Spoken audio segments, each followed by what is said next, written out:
Here we go.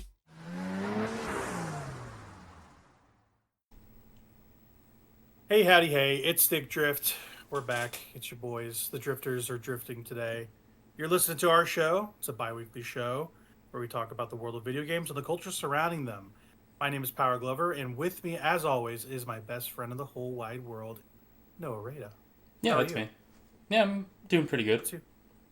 Good, good. If you like this show or you hate this show, put a thumbs up, thumbs down, whatever you want to do.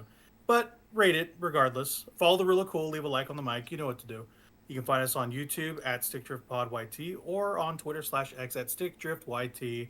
Lastly, on our Facebook page, Stick Drift. We're also on Spotify. Each of our content has its own channel, so for specific podcasts, please subscribe to each to make sure you get the newest audio content in your feed. So, a little bit about that, a little bit of housekeeping before we launch into this thing.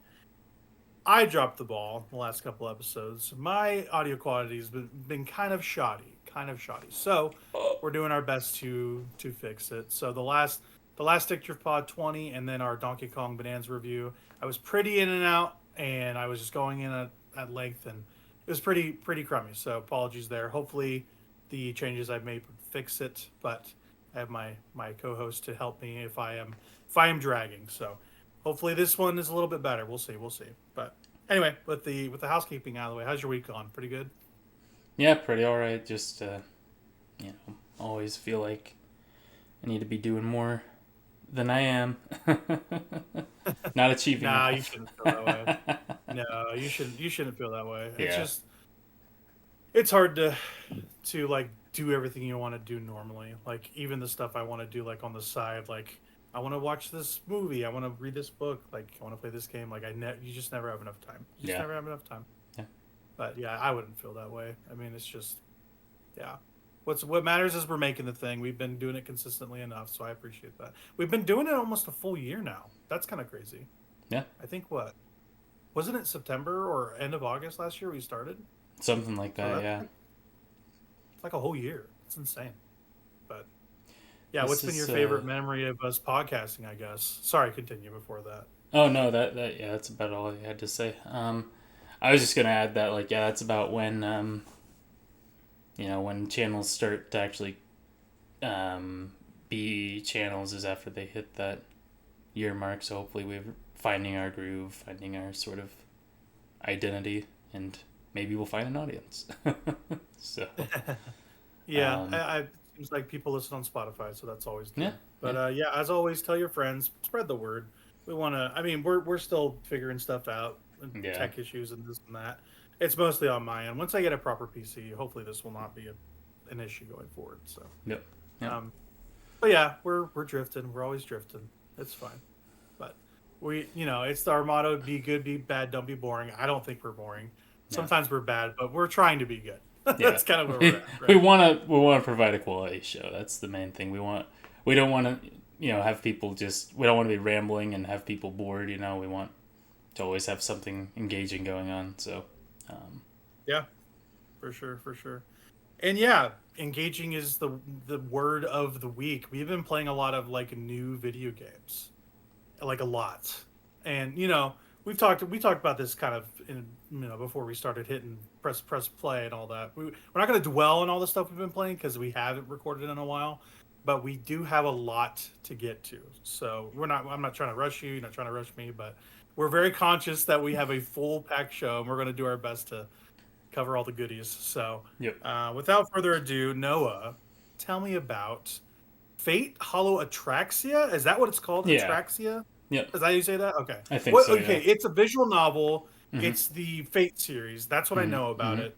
Is this a sequel to anything? You started this last pod, right? Yeah, I think so. And this is basically so visual novels will typically sometime after the visual novel releases, if it's a success, the developers will put out what's called a fan disc, and that's basically just like a bunch of extra content or added content or like continuation a bit of that story or world. That's basically what this thing is. It's just more of that original Fate Stay Night novel, in sort of a concise package. It's got like a day looping system to where you're repeating like 4 days, and you're doing different actions on each of those days and getting different results, basically, until you break the loop at the end of that thing. So it kind of reminds me. Sorry to interject. It kind of reminds me slightly of the Tales in the Sky, or sorry, the Trails in the Sky series, where they did first chapter, they did second chapter, and then they did like a third chapter that was basically not like fan service, but it was like an addendum yeah, to like for a trilogy, but it wasn't yeah, like very gameplay focused. Is this yeah. kind of similar to that, where they're just kind of like ending things? Okay. Absolutely, yeah. That's exactly what this thing is. But really, it also sort of kickstarts a lot of things, because it introduces a lot of things to the both the Fate world and the overall Nasuverse that are expanded on in other pieces of media. So that at least my impression of it is that there, like, I will like find something in here and I'm like, oh, this was used later in this series, or oh, this was used later in this series. So it's interesting for me as somebody who's consumed most of the Nasuverse at this point, to finally get around to reading this thing. So it was fairly long. It was about 55 hours of reading, so That's insane. That's a long, long novel. My goodness. yeah. Are they always that long or no? Yeah, Fate itself is about 80 or 90 hours, so Fate Stay Night. Yeah. Wow. Those are Wow. the two that the two like Fate ones, and then there's Tsukihime. Tsukihime is about 50 hours. And then there's Witch on the Holy Night. That one is a lot shorter. That one's about 15 or 20 hours. So Okay. Okay. So yeah. So visual novels, they kind of run long. Then I guess I didn't know that. yeah, they're novel in the name. Well, like yeah. So it's like reading like a book. Yeah, it's like reading a book. Yeah, it's with the pretty pictures in the background. Yep.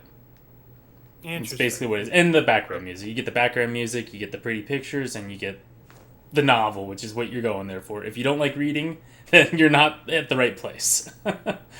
Right. Most So- of what's going on is being described to you very in detail, and in case of like Nasu writing, very graphic descriptions of the events of like the killing and things like that. So you get lots of detailed.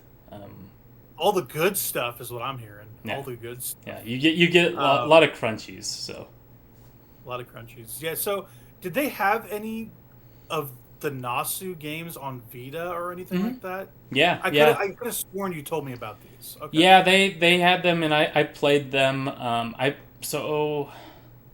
They had like fan translations for like those the Fate ports to the Vita, and I also had an emulator for visual novels on my like modded Vita, and I played Tsukihime on there. Okay. Specifically, so that was a nice way to play it. But I need to decide if I want to play the first half of that Tsukihime remake before or after they release the second half of it. So I think not to go on too much of a tangent. I think the Vita might be my like favorite form factor for a handheld. oh, it's great. anything. Yeah, I love it. Great It's little so thing. great. Yeah, and it like the OLED one is so luxe. It just looks fantastic. And once you mod it, we're not going to tell you how to do it. You can figure it out. But once you figure it out and you get it running the way you want, it's like the perfect like emulator machine. Like it really is. Yeah. There's some stuff you can't do, right? But Yeah. yeah, for like a visual novel that you're spending a lot of time in, Yeah. that'd be perfect to just carry around. Yeah, I was in college then, and so I'd just get, like, either I'd be, like, up at night, like, my roommate's trying to sleep, so I'm just on my bed reading this thing, or, I'd be, like, out and about at, like, around the campus, and I'd be like, oh, I'm just gonna pull out my Vita and start reading this porn game, you know, at my Christian campus. Don't worry about it. Don't worry about it. Don't ask, don't tell about anything. Leave me alone. That's so funny. So you liked it. Yeah. I mean, obviously, right? Yeah, loved it. Yeah, it actually made me go out. I'll go on a tiny bit of a tangent here. I won't dwell too much. But yeah, no, by all means. Right after reading this thing, I was like, I haven't had enough Nasuverse, and so I had to get more Nasuverse in my veins. So I went and watched the entirety of the Garden of Sinners, Kara no Kyokai, and that's another Nasuverse project. That's like a novel series, like a physical light novel series that was adapted by Ufotable into a movie series, and it's fantastic. It's probably some of Ufotable's best work. Like, it might be better than like their Fate adaptations. Like, it's really good. Really? Yeah. People it's speak incredible very highly, stuff. especially about. Yeah, people speak very highly about Unlimited Blade Works specifically. So I like Unlimited Blade Works. I like Zero. I like Heaven's Feel. Those are all great adaptations. I think the novels for Fate Stay Night and its routes, the visual novel for Fate Stay Night and its routes, it's just like the premium experience for those, right? Like the best way to get everything about what makes those so special. But those adaptations are good to just like dabble in it, you know, just get the gist of it, get the idea of it without actually diving deep into it. The Garden of Sinners movies were absolutely phenomenal. It's like crime noir, with like a cult Nasuverse style background. So it's interesting. Yeah, it's good stuff. Good stuff. Yeah, once I get into the meat and potatoes of all the big shows, that's kind of my plan. I'm going to watch all of One Piece. I'm considerably into that journey, and then I want to watch all of Bleach.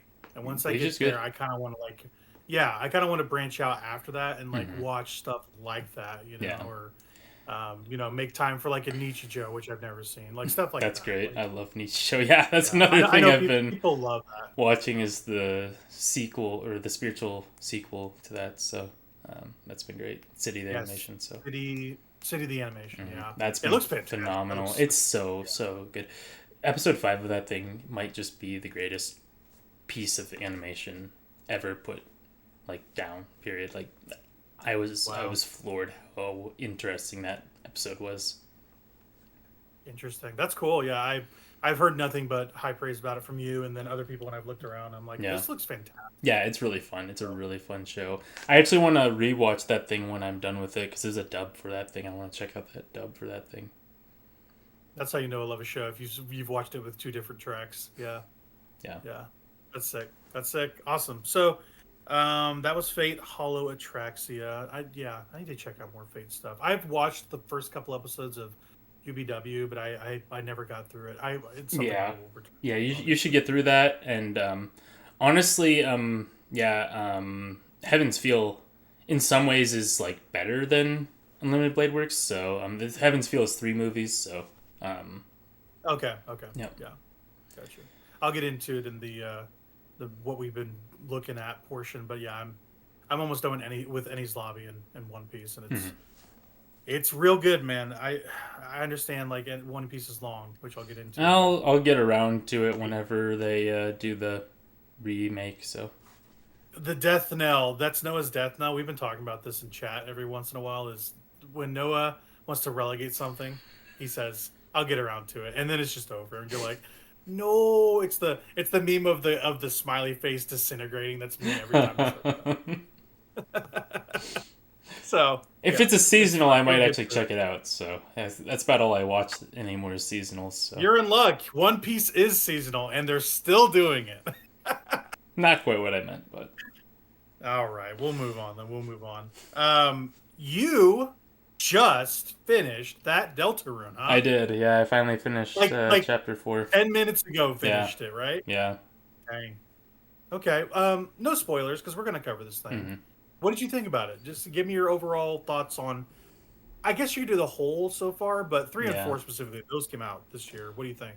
Yeah, 3 was fun. 4 was interesting. Yeah, that's kind of how I feel. Yeah, I'm not like huge on these things. I like the fights. I did all like the secret bosses and whatever. So, Yeah. but I did like all the things pretty much. I feel like so.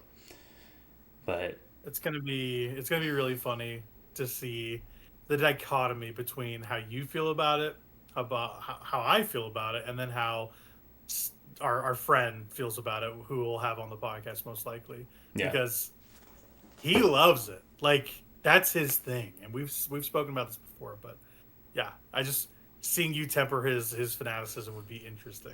I'm kind of ready to see that. I mean I don't hate the thing by any means. I'm just No, I don't think you do. But no. It's one of the more interesting things I've played, but it's just not. It's not my favorite like RPG type thing in that format. That's for sure. So. Yeah, for sure. But yeah, I got in the way of you explaining what you thought about it. That's about all I had. Okay. Yeah. Yeah, save it for the podcast. We'll save it. But yeah, Mm-hmm. I finished it obviously too, and I talked about it a few pods Mm-hmm. back. But yeah, it's chapter 3 is superior to 4. I think 4 just kind of drags a little bit. But like you said, it is interesting. It's not as interesting as 3. I think 3 is definitely the high water mark for that so far. But, I don't think anything has happened that's as interesting as Undertale yet in Deltarune. So yes, I'm 100% with you. I think Undertale as a package is superior still, and the music is far better as well. So yeah, that's kind of the thing about Undertale is a lot of quick characters, a lot of fun, very Earthbound coded. The music is really what drove me through that thing, which is weird.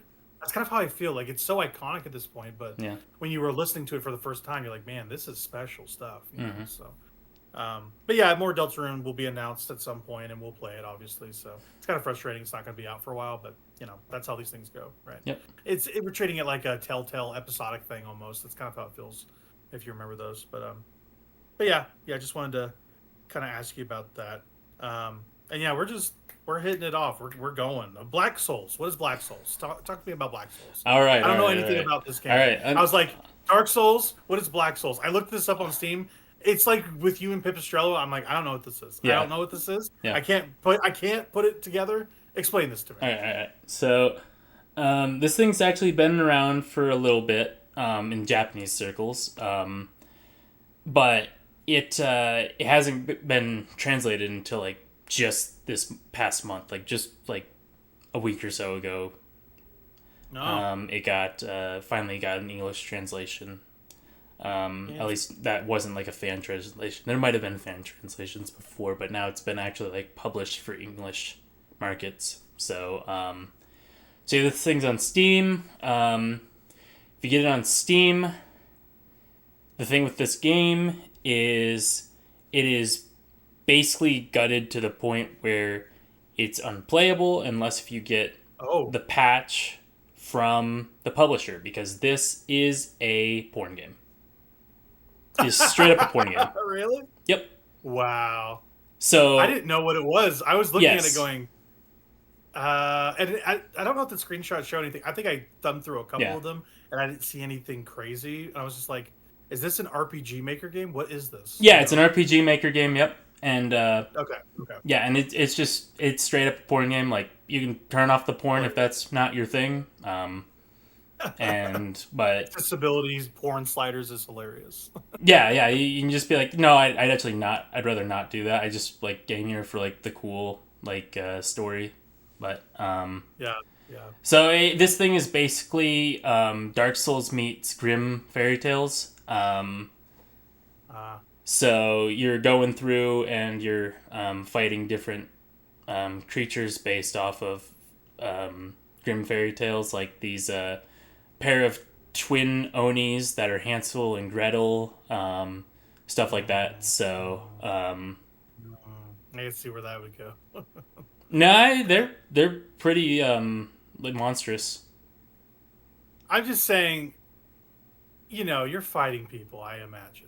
And then you're just like, oh no, the big bad wolf wants to fuck me. And you're just like, no, don't do it. Is it like that or not really? It's not quite like that. So if you want the details of that piece of it, you can go up to any like female character in the game. You can choose like a rape option if you'd like to do that. What? Yeah. Holy shit. Yeah. Maybe, man, that's insane. Yeah. You can just do that. Yeah. It's just a thing you can do. There's an option to like not like have that option. So if that's not your thing. Yeah. I think my option would be not to play it. That's insane. But yeah. I mean, people, I guess, freedom of expression. Even though I don't agree, we're not a police state yet. But it's a strange decision having that as an option. That's for sure. But yeah. But I've been interested in playing this thing for a while. It's like I said, it's two things that I really think are interesting, meshing them together, and the combat is literally Dark Souls. So it's Dark Souls in an RPG format. So what you do is you have your commands, you have an active time battle system, and you have your commands. And when it's your turn, you can fight, you can evade, or you can parry. And if you parry a physical attack, then you don't take any damage and you counterattack. But you can only parry physical attacks. So if you know like a non-physical attack is coming, like a magic attack or an AoE or something, then you need to choose the evade option. So there's this like tutorial fight with this dragon, right? And it's one of those fights that supposed to kill you, right? But you can beat that tutorial fight. So I went back after losing to it. I'm like, no, I want to beat this thing. So after figuring out the system, I was able to figure out like the dragon's attack pattern using a combination of evading and parrying.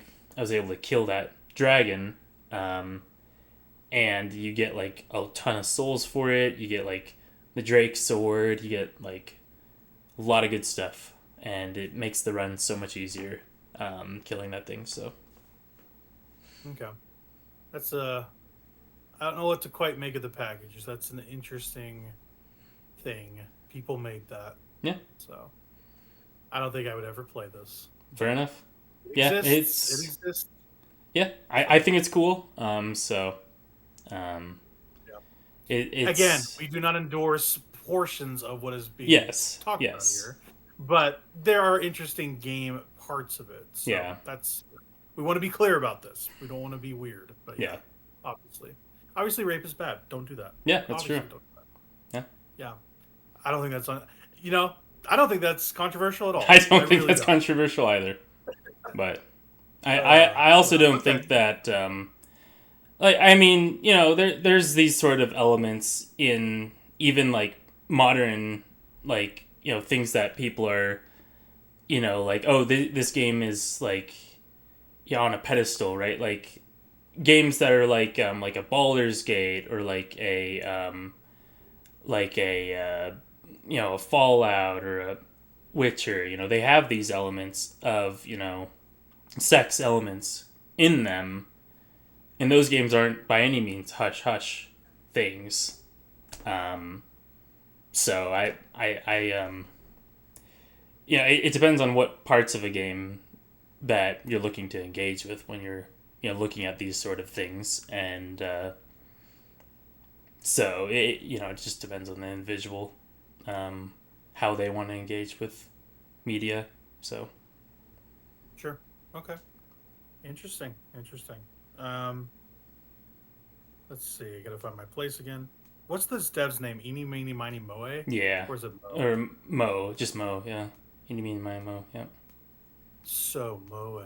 I don't know. I thought that was what it Before we get into the next thing, let's take a quick bricky break, and we will be right back. What do you say? Cool.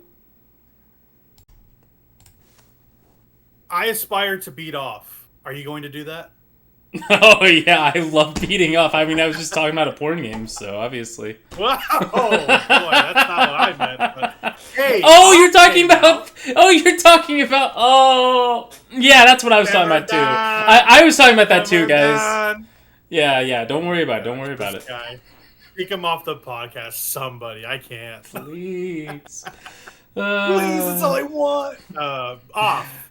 Unproductive Fun Time is the dev name, right? That's a great name. I love that name. Yeah. Is it Unproductive Fun Time? Something like that? Yeah. That sounds right. Yeah. It's a French dev. Yep. Oh, it's French. Okay, I Yeah. didn't know that. So Yep. we can't play it, obviously. Right? Obviously, yeah. No, it's anyway, it's an old RPG Maker game. One of the the big ones from back in the day. This thing, a lot of people had this thing as a source of inspiration, including Toby Fox. So, this thing. Yeah, quick plug. You talked about this in a Crash Course. Crash Course, I think it's number 5 or something, called Turning a Lie into Truth. And the Bat Boy or whatever is on the front of that thumbnail. So check that out if you want to find a little bit about off besides what we're doing here. But anyway, continue. Yeah. The stuff. No, that's great. And yeah, so I have a history with this thing. I love this thing. I'm glad they did this sort of remake of it. And they even brought Toby Fox in to help with some tracks for this thing. So it's kind of come full circle for him. So that's kind of cool to see. Oh, so they brought him into the fold. That's actually really cool. Mm-hmm. Wow. Oh yeah, you can find the annoying dog in there too. Don't worry.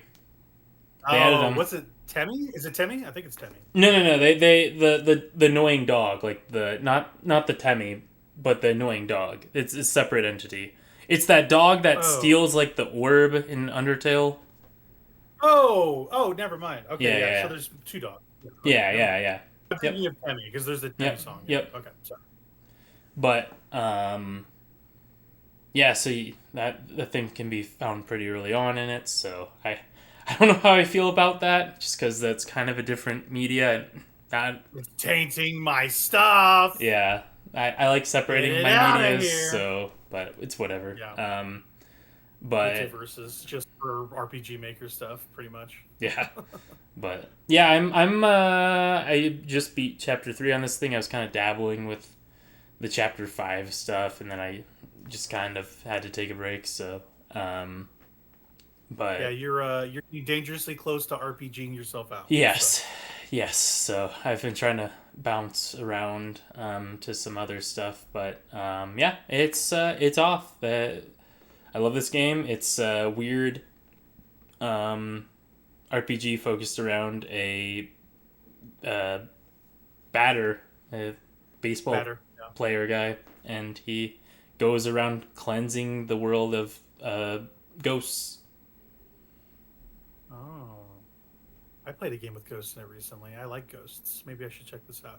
In fact, I bought it, so I will be checking this out at some point. Yeah, it's a good game. Off. Okay. That's interesting. Off. I got a couple things on my plate. I'll talk about this in a second. Ninja Gaiden Shinobi comes out this week. It's the year of the ninja, kind of. It was Ninja Gaiden Black 2 Black or Black 2. Ninja Gaiden Ragebound, of course, Shinobi, and then Ninja Gaiden 4, all in the same year. So it's the year of the ninja. So they've had like a ton of like Souls-likes that have like had ninja in the name too, haven't they? This year. So yeah, there's like Wu Chang's kind of ninja Fallen Feathers. I don't like Souls-likes that much, so like I probably won't check that out. But I still need to check out that DLC for Lies of P at some point. Oh, that's true. Yeah. I need to beat Lies of P first. I haven't even done that. It's a good one. It is a good one. Yeah, that's what I hear. Pardon me. Yeah, I've been just like monkeying around, just like a lot of smaller things. Like I feel like I've been like playing a lot of walking simulators. Like, but they're not like walking simulators, but they're like vibey art games. That's kind of what I've been playing recently. and it's been nice to beat a couple things that are short. Um, there's been some games that are like relatively long, like Donkey Kong, 25, 30 hours, something like that. Expedition, about the same. Death Stranding, darn, took me almost 40 hours, So coming off of the big stuff that I played this year, playing some of the indie stuff has been really nice. And my two of my favorite indie games I played this year are back to back in Sword of the Sea and Herdling. So we'll start with Sword of the Sea first because I think it's not the more interesting of the two, but it's the more visually appealing of the two, I should say. So Sword of the Sea, kind of some background. It's the third game from Giant Squid. Giant Squid is a not prolific indie developer, but a very I don't know, well-to-do indie developer. They're very consistent. They put out a game every 2 to 3 years. They're from the remnants of Journey's art team.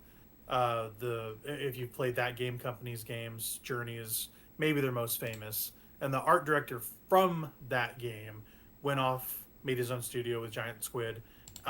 Even took the composer from Journey, Austin Wintory, to do the Giant Squid stuff. And we've had 3 games from them. Abzu, which is kind of this aquatic exploration art game, very short. It's like an hour to 2 hours. Vibey art game. The second one was The Pathless, more of a gameplay focused title, more meaty, like a lot of exploration and collectible getting. It's personally my favorite of theirs until Sword of the Sea came out, and then Sword of the Sea, which just hit the other day. And it's basically like so thematically, Abzu's like a diver. You play as a diver diving around aquatic areas, and it's kind of a motif that kind of goes throughout Giant Squid stuff. Is this like feeling of water and marine life and stuff. And it's basically like their life stream. Whenever something good's happening, there's like water, in all of their games for some reason. This Abzu is all takes place in water. The Pathless is this way where you kind of encounter nature, and when things are good, everything's lush and verdant, And Sword of the Sea is another, brick in that tower, I guess. It's it's kind of plays like a surfing game or a skateboarding game. There's like literal half pipes in this game. It's like very chill Tony Hawk Pro Skater, but what's got nice fish in it, I guess. It took me 2.5 hours to beat. Just playing it normally. It's not a long game, even if you took your time. But it was really good. I don't know. Sword of the Sea was really good. I like Giant Squid. They do beautiful, beautiful artwork, and the musical score is fantastic. I think this music is some of my favorite all year with Sword of the Sea. And it's just really well done. And it's super fun and engaging. You ride your surfboard.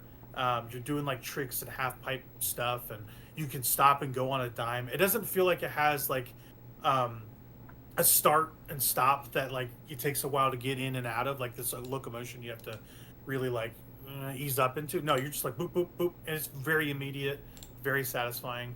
And it's not like a story heavy game, but like if we're talking like best looking visuals of the year, I think it's the best visually appealing game I've played this year. It looks fantastic on an art front, and like I said, the music is top tier. And it's another really, really good effort in their catalog. I really, really like this studio, Giant Squid. If you haven't played any of their games, I think this is the perfect one to like check out. I played this on, I think it was PS Plus. I have like the highest tier, so I could play like all their old stuff. They put out like all their classic games on there, and this was part of the offering for this month. I was like, okay, yeah, I'll play this for not free, but part of my subscription. And I turned out I never played Game Pass because I don't play Xbox that much when I have one. So I was like, oh, I'll play the PlayStation equivalent, right? And this was on there, and I beat it that way. So that's how I beat Blueprints this year, actually, as well, was through this subscription. But yeah, really enjoyed it. Sword of the Sea was fantastic. Really, really liked it. It's in my top 10 of the year until other things kind of bump it off. I don't know. But yeah, people should check that out. It is great. It is great. Before I get into Herdling, which I actually enjoyed even more, do you have any walking sims you've played? That's not really your bag, is it? Walking sims, like, in general, or... Yeah, just in general. Like, have you played any like Gone Homes or Journeys or anything like that? Have you played I anything mean, in this genre really? one of my all-time favorite games is Yume Nikki. That's what that thing is. That thing is... Yeah, that's you. I remember you talking about it last pod because we were talking about our favorite games, and you said that Yeah. was pretty close to a walking sim, right? Yes, that's exactly what that is. It's not pretty close. That's all you do in that game is walk. So Okay, I'm not as familiar. yeah, So yeah, you there's have. no gameplay in that thing. It's an RPG Maker game where you just walk. So it is the Okay. definition of a walking sim. And that game is phenomenal. Yeah, yeah, and yeah, you were extolling the virtues of it because it is on your top five for Yeah, the it's all time. it's a must play thing, I think, for anyone interested in indie gaming. So Yeah, yeah, and you know, I think Walking Sim is doing a discredit slightly when talking about these giant Squid Games because they're not. It's I kind of want to say that they are because it's the closest genre I can find as a descriptor besides like art game. They feel like art games, you know. Um, yeah, it just feels like a tour de force in art and production design. And this game feels more dewy than like Abzu did. Like you're doing a lot of movement, which is great. Abzu's very like floating along this current and touching a sea turtle. And the pathless is very it's actually kind of combat focused and locomotion focused, where you're shooting like these targets to get a boost and keep running. It was actually an early PS5 exclusive as well. And then Sword of the Sea is like movement based, right? And there's no combat at all, really. Like you do some like combat thingies with your like your surfboard. It's like a sword you're riding. That has kind of like a jet stream coming out of it, which is cool. Um, but like yeah, it's like they're like art games, which I really like, and they're definitely all worth your time. I think they're great. Um, but yeah, journey like walking sim with but what's got surfboards. That's kind of what I think about it. But staying on that tip, again, gonna hit this pretty quickly. There's not much to say because it is experiential, like a Sword of the Sea. But I also beat Herdling. Herdling, like Giant Squid, Okamotive is another really talented indie studio. Um, I forget where they're from. Is it Switzerland? Maybe. I'm really doing a disservice by not putting that here. Um, but they have made the last two games have been Far, Lone Sails, and then what is it? Far. Oh gosh, what is it called? They're like ship games that you kind of like. There's a journey you gotta go end to end, and you're operating a vehicle to try to like go through your journey, and it kind of covers the trials and tribulations with like operating a large vehicle or um, a lot of mechanics you have to tend to. Those what those games are.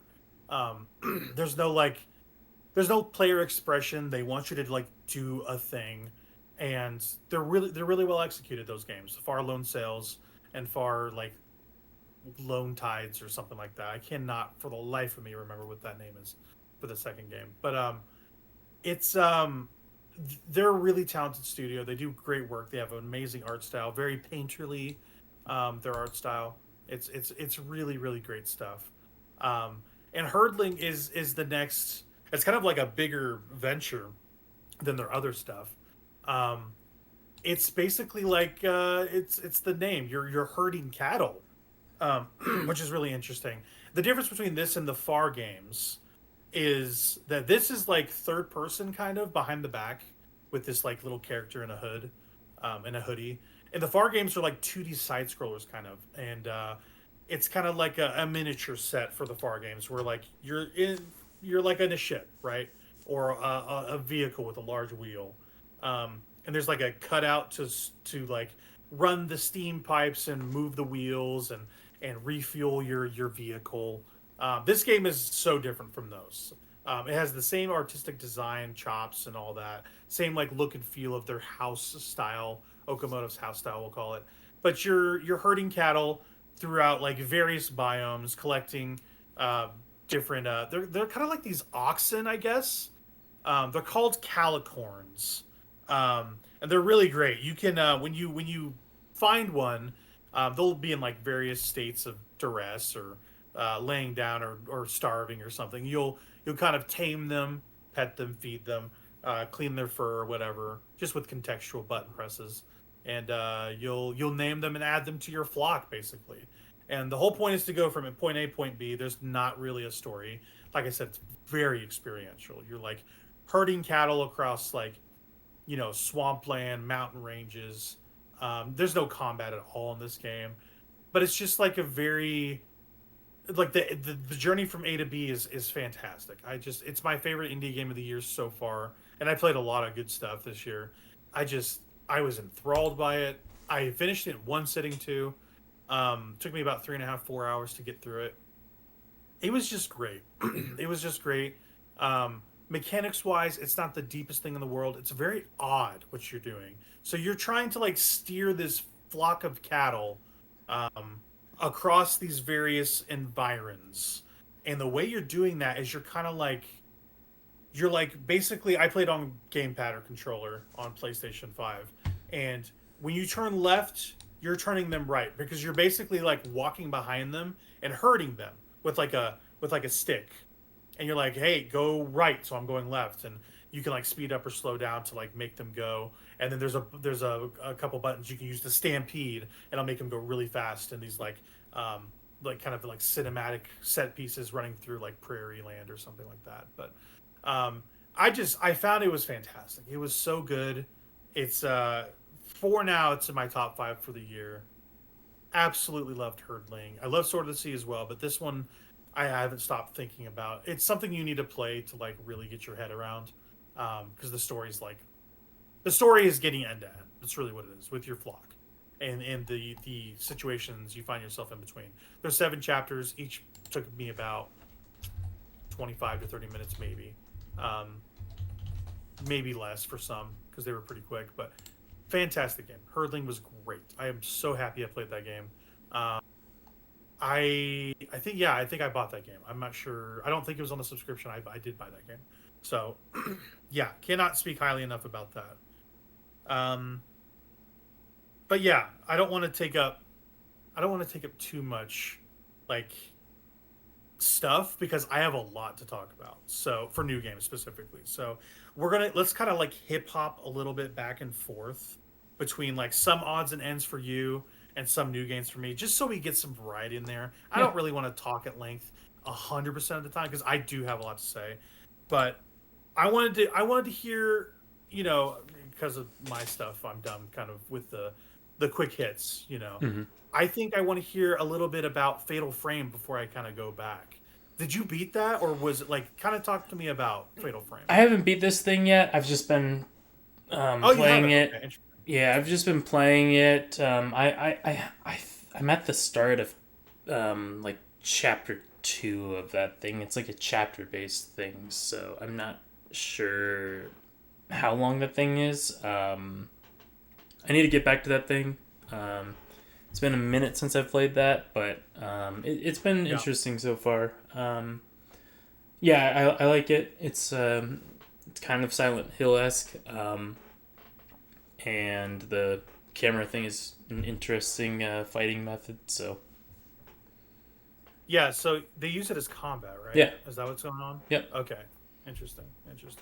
Has it like you do think you will finish this thing, Yes. right? Before Yep. you kind of get to 2, because 2 is the one that like people like love.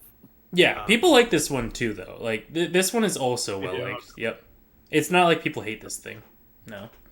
Yep. Those are like the later ones that people are like iffy on. The initial like 2 or 3 people like, from what I understand. So.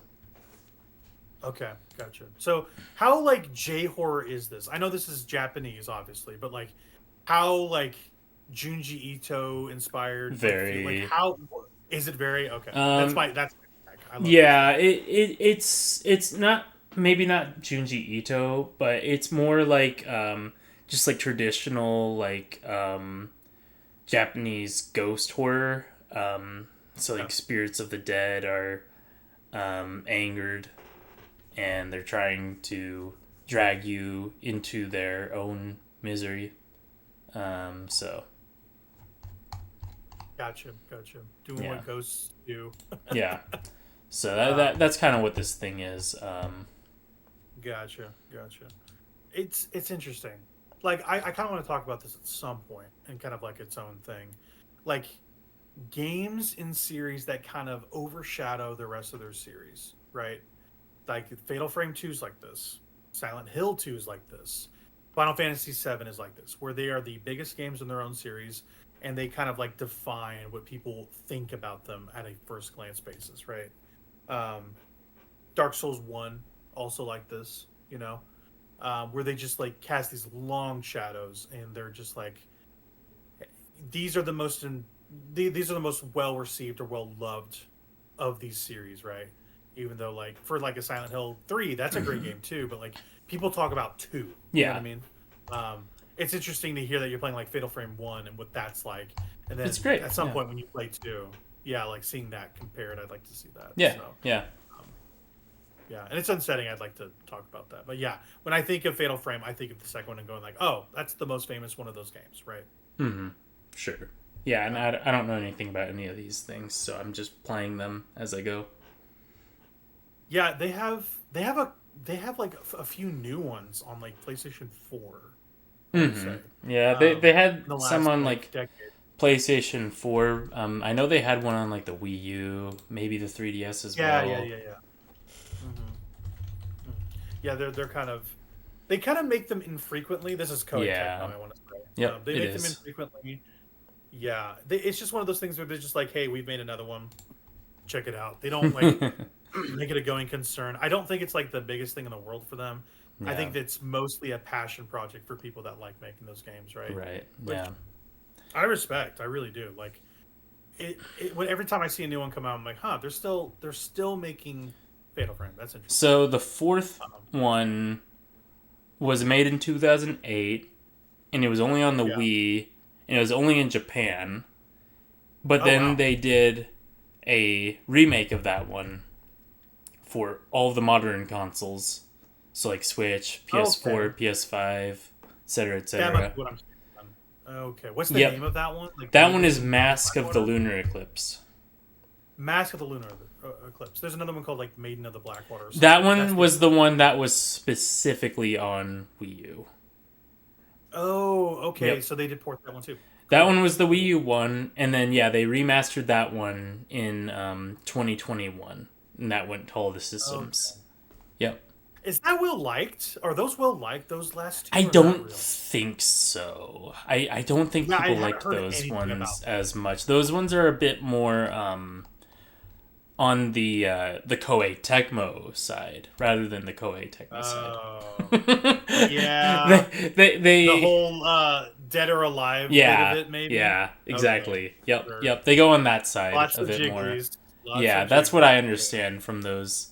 I could be wrong. I never played them, but I understand those go on that side more than the originals. So, yeah, Galgun, what it is. Yeah, it's not. It seems like this fourth one has got like around like a 60, 70 on Metacritic. Okay. Yeah, that's pretty low. That's pretty low for one of those. Yeah. Yeah, same thing with that fifth one. So both of those aren't really well like the fourth and the fifth one.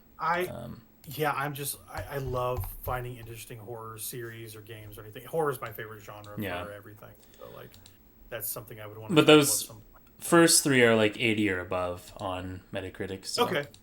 Yeah. Oh, first three. Okay, interesting. Yeah. What's the third one called? Is it just Fatal Frame 3? No, it's Fatal Frame 3: The Tormented. Ooh, that's a good name. The Tormented. I like that. Yeah. Cool. Yeah, I've always wanted to check out those games, and every time you bring it up, I'm like, man, I should yeah, start with that first one. It's not a bad game at all. Okay. Yeah, especially if it's well regarded. I need to check that out. Yeah. But okay, cool. Little side. I'm trying to assemble my horror games for the year. Like we're like on the cusp of it. It's almost September. I'm gonna make a Shocktober list for movies and games, and I love Halloween so much. Like I want to play like all the games I couldn't get to last year, like very Halloween coded, like the old medieval games, the Sony medieval games. I want to play those. Medieval 1 and 2. They also put out that remake of the first one. Those are the ones I want to get through. They brought forward the PS1 classic versions of those, so I'm interested to check those out. They also put the original first 3 Resident Evil on PlayStation, unaltered. Like they just put the PS1 games on there, and they just made it, they just adapted it to the control scheme that we have, and it plays like those PS1 games where you have to use the D-pad, which is kind of sick. Oh, weird. So I kind of want to check those out because I love those Resident Evil remakes. I want to go back and play the originals at some point. So kind of gathering that and might add those to the pile. So yeah, back to some new-ish stuff. I told you a little bit about this. Is this seat taken, right? I told you about this a little bit. It was in that Indie World showcase. I think I mentioned it maybe a part or two ago. I picked it up. Very cheap game. It was like under $10. It was like $8, $9, $10. I really enjoyed it. It's a fun little logic puzzler. Very, very easy to complete. It is a little time consuming because there's a lot of like, what's the word? There's a lot of like parameters you have to get through to like complete a level. So the structure of is this seat taken is this. It is basically social dynamics, the game, with social mechanics governing the proceedings. So what I mean by that is that there's a lot of these little shape like people, and everyone has likes and dislikes, and you have to sort people by their preferences in like a seating arrangement, be it at an airport, a diner, at a sporting event, in a theater. You have to situate people where they're comfortable, basically. And it's kind of an interesting idea germ for how people are. People are particular. You're dealing with people's particulars, right? And gamifying that is interesting, and that's kind of what they do in this game. But that's basically the game. That's like all there is. You're just sorting people in like these kind of tiles. Like there'll be people named like, oh, Jasper wants to sit by Miriam, but Miriam doesn't want to eat French fries at this counter, so don't give her French fries. You're like in a diner arrangement. Or, oh, this person wants to sit by this person, but also they have these two friends. They all need to sit together, but also you can't have someone that stinks because they have like stink lines coming off of them or something. So like there's all these like social situations you have to navigate, and it's really like complicated. It's logic puzzle-y, right? Like you're just like, oh, I can't sit him because of here because they think he stinks, or oh, he's playing his music too loud. He doesn't like that. So they're fussy little freaks. They're just fussy little freaks. They're very whiny. Like I was just like, man, you guys are whiny. You're whiny as hell. Like I'm trying to sort you guys. You're whiny. I move you here. You whine about the air conditioning being too cold. I move you here. This guy stinks too much. People are fussy, and in some weird way, like it was this cozy game, but it like stressed me out slightly because I'm like, just people make me want to kill myself. Like I can't. Like it was fun to complete, but I was just like, man, these are some fussy little guys, right? But anyway, it took me 9 hours to 100% it. If you wanted, you can basically like sort everybody and go. Like there's like little bits of story, but like you could just proceed without doing it perfectly, and you can just get through the game in like an hour and a half, 2 hours. There's 5 stages with like levels, like 5 like chapters, I guess, with levels in between. And if you 100% every level, there's this bonus stage that pops up, and getting 100% is easy. Like it's kind of like this pin board basically, or like an office whiteboard with like crayon art or something like that, or whatever. But every time you finish a chapter, like the little pin for the chapter markers, all 5 of them will glow yellow, so it's easy to know when you've 100%ed it. So yeah, just wanted to quickly talk about it. 100% it was fun. I enjoyed it. It was just like one of those things where I was just like, oh, I saw it in this indie showcase. Oh, $10, picked it up, finished it. That was fun. I need more games like that, Yeah. So really, really enjoyed that. Before we kind of go back to your stuff, I wanted to kind of talk a slight bit about Pippistrello and the Cursed Yo-Yo. Not too much. I brought it up on the podcast a week ago, or not a week ago, the last podcast, and maybe the one before. But I finished that. I was really high on that thing, like super supremely high on that before the end game. Um, I thought, I still think this. I think it's the best indie Metroidvania I've played since Hollow Knight. I think the movement mechanics are perfectly tuned. Your yo-yo mechanics are super fun and novel. I've never seen a game quite do the things that they do with the mechanics of that. Um, I think the flavor of the game, the story, the characters are all really good and charming. It's got brilliant pixel art. I love the way this game looks. Um, yeah, Pocket Trap. They're kind of a new-ish studio. I want to say they're from Brazil. I'm pretty sure they're from Brazil. Their last game was Dodgeball Academia, which is a good game. It's like a turn-based dodgeball or RPG. I really like that game. And this is their second game or their next game. I'm not sure how many they've done besides Dodgeball Academia, but really really dug it until the very end where a really nasty difficulty spike hits in the final boss of this game that like it didn't like break me, but I had to put it down and come back to it. Um, it just hits you out of nowhere. Like the game itself is hard enough. I died like 400 times in this game. Respawns are quick, but like when you go down on like 2 or 3 hits, and then you respawn very quickly at the beginning of like a stage. And it looks like it's like a top-down, almost like Zelda, like a Game Boy Zelda game. It kind of looks like that, like a Oracle of Ages Seasons sort of thing, a Link's Awakening. It's that sort of like tilt shift pixel look, which I really like. It's obviously more complicated than those games, but if you want the flavor for what they're kind of going for, it feels like that. Very similar. Um, but yeah, I really liked it. It was super high on my list until the end of that game, which was brutal. I think that final boss is brutal. There's like 3 phases to it too, and it just kind of hits you out of nowhere. You're just like, okay, I'm sure they play tested this, but I think they underestimate what they're asking people to do. Like it's kind of hardcore. You have to use all of your movement tech and everything. It's not an easy game to finish. I think I wouldn't recommend this to just anybody.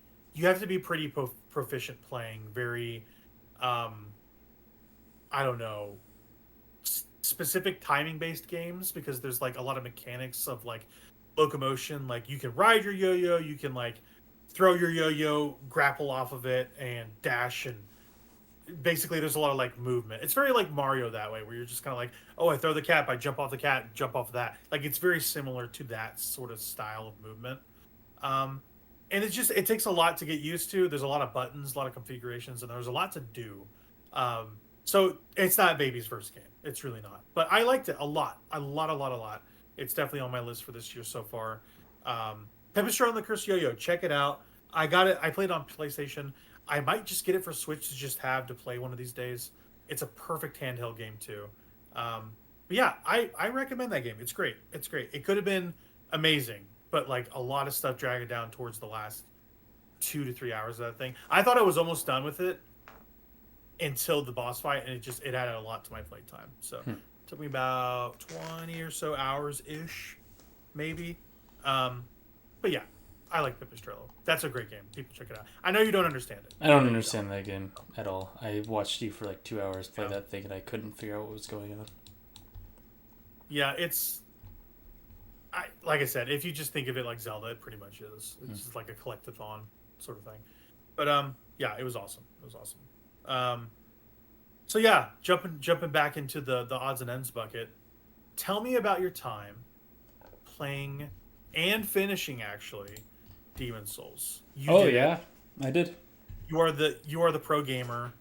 You got through it. I have yet to get through it. Tell me about your time. Really not. Yeah, it's not that long of a thing. It's just sitting down and learning what the game wants from you, and it's not a game that you just play through because, I mean, well, you can kind of just play through it as long as you have a good idea of like how these things work. But if you're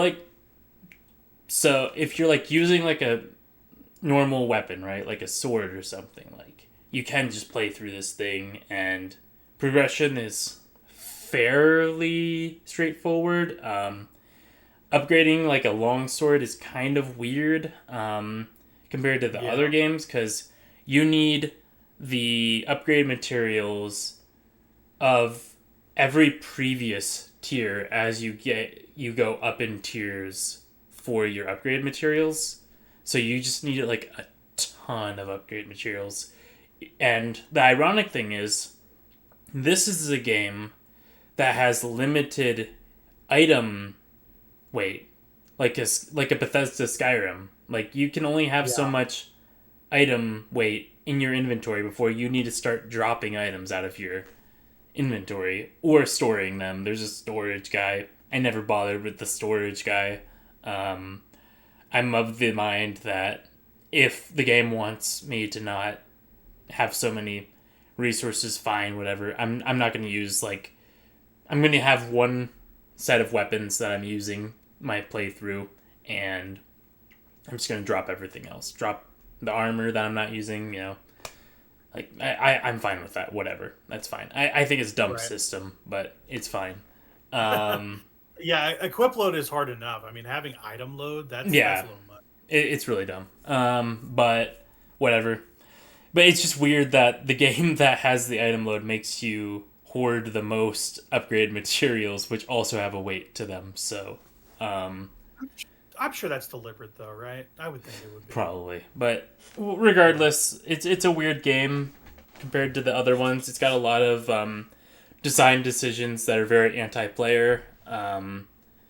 And like the soul form system, where if you die once, you go to soul form, lose half your health. Awesome. Awesome quote. Yeah. This game, very different than Dark Souls 1. A lot of things from this game, a lot of ideas from this game are more so brought back in Dark Souls 2. I would say Dark Souls 2 is probably the closest to this game.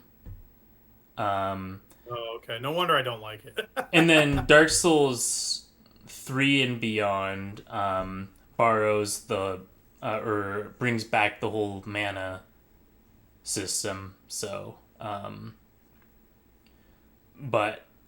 like 3 and Elden Ring both use that same mana system that that Demon's Souls had. Because, like, in Dark Souls 1 and 2, for casting spells, you just have, like, a set amount of casts per bonfire rest, like a Dungeons and Dragons sort of thing. So, I always liked that system. I thought that system was cool. But, you know, most people are familiar, especially in Japan, are familiar with a mana bar. So, that's probably why they just went back to that. They're like, people understand this better, so... I think they probably that was probably the right move, if I had to imagine. Probably, but I thought it was cool, like emulating like a Dungeons and Dragons sort of system by having like a set amount of casts for each spell. Personally, so right, yeah, like having like charges almost, yeah. One weird thing I found with this game, though, that I found like just the other day when I was staring at my level up screen, there's 2 stats. There's an intelligence stat, which like raises your like maximum mana and does some other pieces, and then there's a magic stat. Oh, weird. Yeah, and I think that raises like your like power of your spells. That's confusing. Yeah. And so, if you want to be like a faith caster, you need to level up your intelligence enough to have enough mana to actually like cast your miracles. And then, if you want to be like a sorcery caster, then you would level up magic instead of faith. And if you want to do both, you could do both. I wouldn't recommend doing both in this game.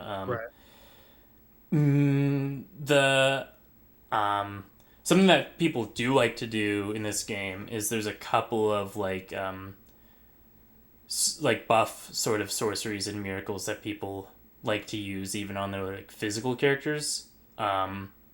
So For the sorcery side, there's Cursed Weapon that people like to use, and that's like a really good buff for just like if you're using like a normal weapon, it can give your weapon a lot of extra damage. Applying Cursed Weapon to it. And that can be done with like 16 intelligence, something like that, so it's not hard to get to. And then for the faith based buffs, I've kind of been running around with the faith build because I've started up this game again, and Yeah, he has.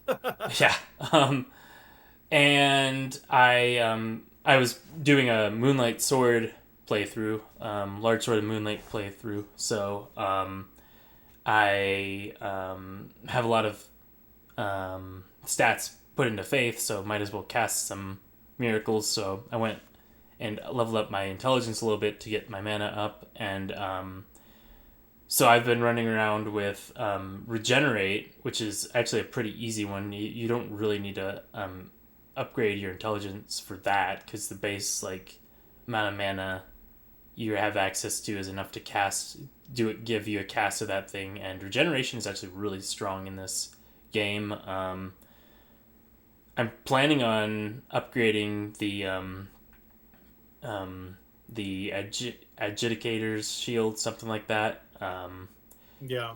And that thing, as you upgrade it, so at base it restores 2 HP per second just being on your back, but fully upgraded it's 8 HP per second just being on your back. Oh.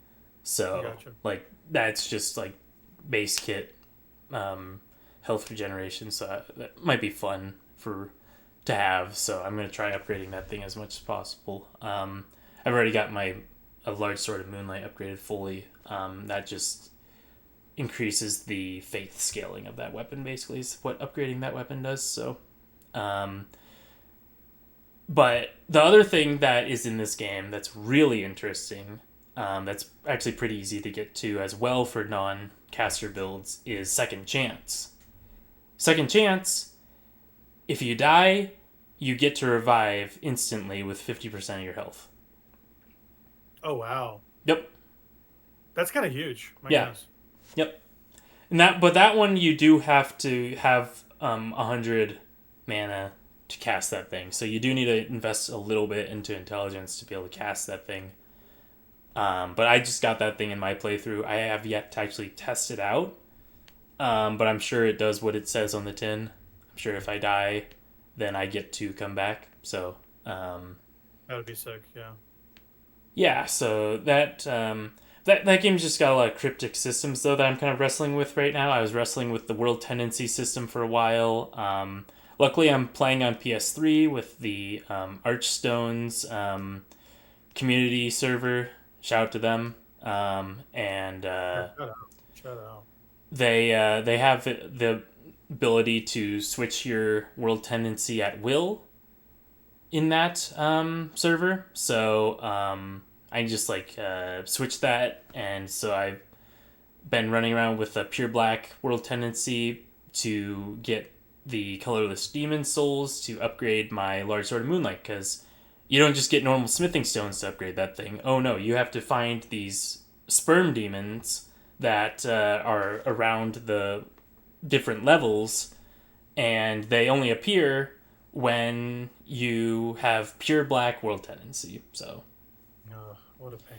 What a terrible and right now I'm trying to get a NPC to appear in my Nexus that only appears if you kill another NPC, which I have killed, and you have to have pure black world tendency. But I'm having issues getting this NPC to show up, so I got annoyed with it the other day, and so I just put the game down. I'm like, yeah, okay, I'm not gonna dig around. I've been scouring online for like details on these sort of things. Another thing that irked me was that I was doing everything right to get to one of those. They're called primeval demons. To get to one of those guys to get a colorless demon soul, and I got to the area and he wasn't there. I'm like, okay, what's going on here? So I tried quitting out and going back into the game. Nothing happened. okay, sure, whatever. So I went ahead and killed the penetrator, um, and I went back to the Nexus, and then I went back, and he just showed up for me. So you can't. It was just like a thing where you just can't get him like your first go through this area. Like you have to kill the boss, I guess, before he shows up. He's the only one that's like that. So I don't know, but it's just little things like that that are just like the game is just very like it has a lot of ideas of what it wants to be and what it wants to do, but those ideas are sometimes just not, they don't translate well into real actual gameplay compared to like a Dark Souls where most things in that game are kind of cryptic, sure, but at least if I want to upgrade my my Moonlight Greatsword, I can just go and get what is it, Dragon Scales, something like that. Either that or it's Demon Titanite. It's probably Demon Titanite. I'm not sure. You can just grind it, yeah. Either way, you can just grind it. Yeah, I'm pretty sure you can grind either of those Titanites. So it's a very different system in Demon Souls, having to find these colorless Demon Souls that only spawn when you have pure Black World Tendency. And to get to pure Black World Tendency without like a modifier like Archstones provides, I actually have no idea how I would go about getting there. So Gotcha. yeah, it's just weird systems. I like the game all right. It's a game where the game is all about creating your build, and once you create your build, that's kind of most of the game. Like at that point, once your build is finished, then you're just going through the motions of just walking through these areas and killing these quote unquote bosses. Most of them are just gimmick fights, but there's a couple of them that are interesting, like Penetrator and King Elant, but for the most part, they're just not that interesting. Yeah, I watched that video you sent me about doing a build and getting overpowered. I'm just like, Yeah. you know what? That's the best way to do this. That's just how you Just do get a that game. character, get it Yeah. ready. Yeah, yeah. And I want to be able to get in a spot to enjoy it because I like parts about it. I just Yes. think, like you said, it's so anti-player, Yes. and it really pisses me off that they are trying to gotcha you all the time, and I'm just Yeah. like, this isn't fun. So I want to get to a point where I can make it fun, and having a guide is make the way to go. So Yeah, and I will just be- I ran through that thing with a longsword on the playthrough that I finished, and I'm just doing that, John Demon Souls build of just cover art guy, and that worked out fine. Just got the longsword to plus 10, and I was like, yeah, okay, I can kill anything now. Like this game isn't difficult. The game, yeah, and then I did that Moonlight Sword build with Faith because Moonlight Sword is Faith in that game for whatever reason. All the other games, it's intelligence, so yeah, it's definitely an outlier. But it's not really a tough game. King Elant's probably the reason to play that game if you're boss oriented. All the other bosses aren't really that interesting. Gotcha. But it ends abruptly. It's a weird game. Weird. Yeah, because it's just like you finish the levels. Once you do that, there's credits, and then it's over, right? Is that kind of what I... Basically, there's like one other thing that happens after you finish the levels, and you're just kind of like railroaded into this thing. Like right after you finish your last level, you are railroaded into this thing. You get like this small choice, basically. So.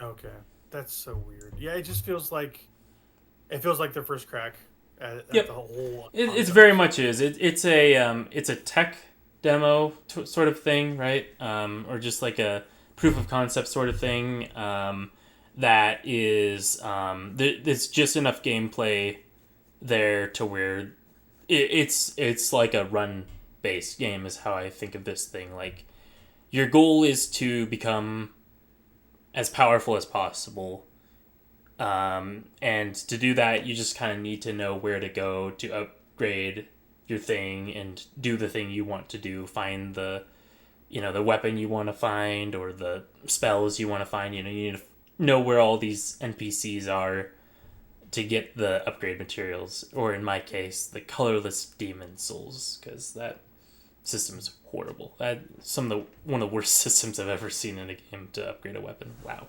So World tendency is yeah, there's like different phases of it, and it's horrible. yeah, not great. Terrible. But it's an interesting game. I liked my time with it. Yeah. I wouldn't have enjoyed it otherwise. So Yeah.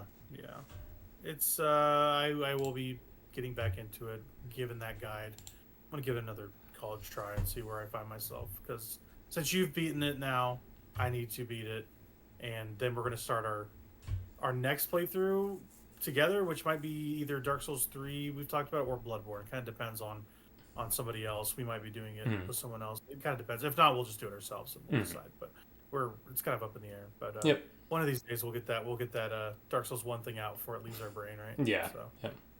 yeah, we'll figure it out. I went on vacation last week. That's my excuse. I wasn't even here. But yeah, I'll be getting back to that. Couple quick hits. I'm not going to talk at length about any of this stuff before we go back to you playing Guilty Gear, because that was kind of like new stuff with the Lucy stuff that you haven't played, I don't think. But also more Guilty Gear, right? But yeah, just some quick hits. I started the Rogue Prince of Persia, also a PlayStation Plus game. That it came out day and date. It's from the Evil Empire devs who did. They were the stewards of like Dead Cells. So like, Dead Cells was initially made by Motion Twin, and to keep like updates going, they like created this spin-off studio called Evil Empire, and they were just like updating the game and making DLC for it for like years. So Dead Cells has like a ton of content because of this spin-off studio. And the spin-off studio decided to, I guess, I don't know if they pitched Ubisoft or what, but they got the opportunity to make a Prince of Persia game, and it's a run-based game. It feels so crisp, so fun. It kind of looks like, it kind of reminds me of the old Prince of Persia games, like the original ones, where it's like, it looks like it's rotoscope, but it's not. Yeah, it looks kind of like Karateka a little bit. Very, very motion-based, fluid, but obviously more responsive than a Karateka or a original Prince of Persia. But it has that like, I'm crouching to jump and I'm doing the whole jump and it's all fluid looking, and like it looks like a parkour sort of game. But yeah, it's got this really cool. It's something I haven't seen in anything other than Prince of Persia. Is it has this like wall dash, but it's like a wall dash to the background. It's really interesting. Like you can do this like jump dash wall run, honestly, where you kind of like, I'm playing on console obviously, so left trigger, you're wall running on the side of the background for like a quick second to like add to your locomotion. It's super cool. I had never thought of a game doing that, like doing stuff in the background to kind of add to your moveset. The Prince of Persia: The Lost Crown does this, but that's the only other example I've seen of it, where they do this like background dash. But yeah, not much to say. It's pretty slight. It seems. It doesn't seem like it's very long. You do a run of the game, you get the story. It's kind of it. But very Dead Cells. It feels like a Dead Cells light. It's not as content rich. Pick your upgrades, do your run. Very Dead Cells like. If you know what Dead Cells is, you're gonna know what this is. Super cool game. I'm excited to see where I get to with it. I got like halfway through a run and did pretty well. I feel like if I put my head down, I can finish it no problem. I hear it's kind of cake to finish if you know what you're doing. Yeah, the next thing is, like I said, quick hits. Ninja Gaiden Ragebound, not much to say about that. I'm probably about halfway through that game too. Very, very simple game. But it feels really good. I'm playing a lot of games that just feel good to move around in. And Ragebound is like that too. So, not much to update there. I'm still playing that. It's very, very good. Shinobi comes out next 2 days, something like that. And it's going to be hard not to compare the two, Ninja Gaiden Ragebound and Shinobi, to kind of see, like, I don't know, the differences. Because they're very similar action ninja games. The Year of the Ninja, right? So I kind of see where that ends up. But yeah, loving Ragebound. It's a great, great game. It's kind of hard. the bosses are difficult. A lot of fun movement tech. Like there's a lot of projectile jumping in this game where they shoot a projectile on you, and you have this like move where you can jump onto the projectile, do like a tap move, like a double jump, and you'll like jump off of that. Basically, like use your weapons to like ding off of that, and it's really satisfying every time you do it. And there's these enemies that have like this aura around them. When you kill them, it's like a one-hit kill move on the next enemy. So you're chaining attacks as you run side to side. It's chaotic, it's fast, it's frenetic, super fun. The music's great, and the pixel art's just really good. Like I mentioned a few pods ago, this is the Blasphemous devs, the Game Kitchen, and yeah, it's really really good. I supremely enjoy it.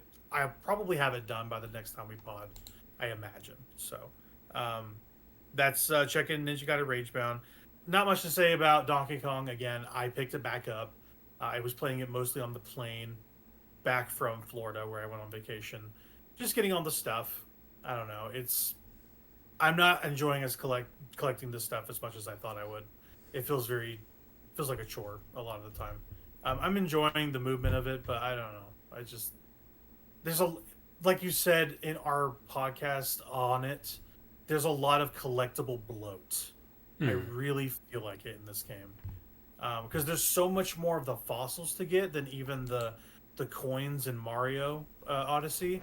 It really adds to the drudgery of it. I don't know. Do you feel that way? I just started turning my brain off and just doing the motions like when I was like close to the end of this thing, and then like the grind for like the last bananas that are, you have to buy so many of them with banana chips. It's just like the end of the line. It was just like, I'm just brain off grinding these banana chips at this point.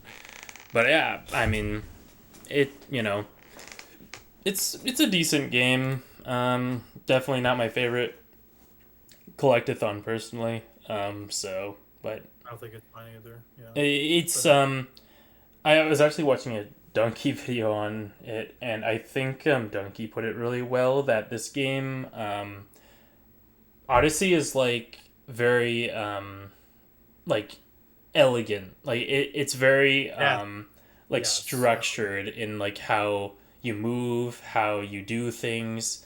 Like there is a right way and a wrong way to do things in Odyssey, and I think I prefer that to this. Really do.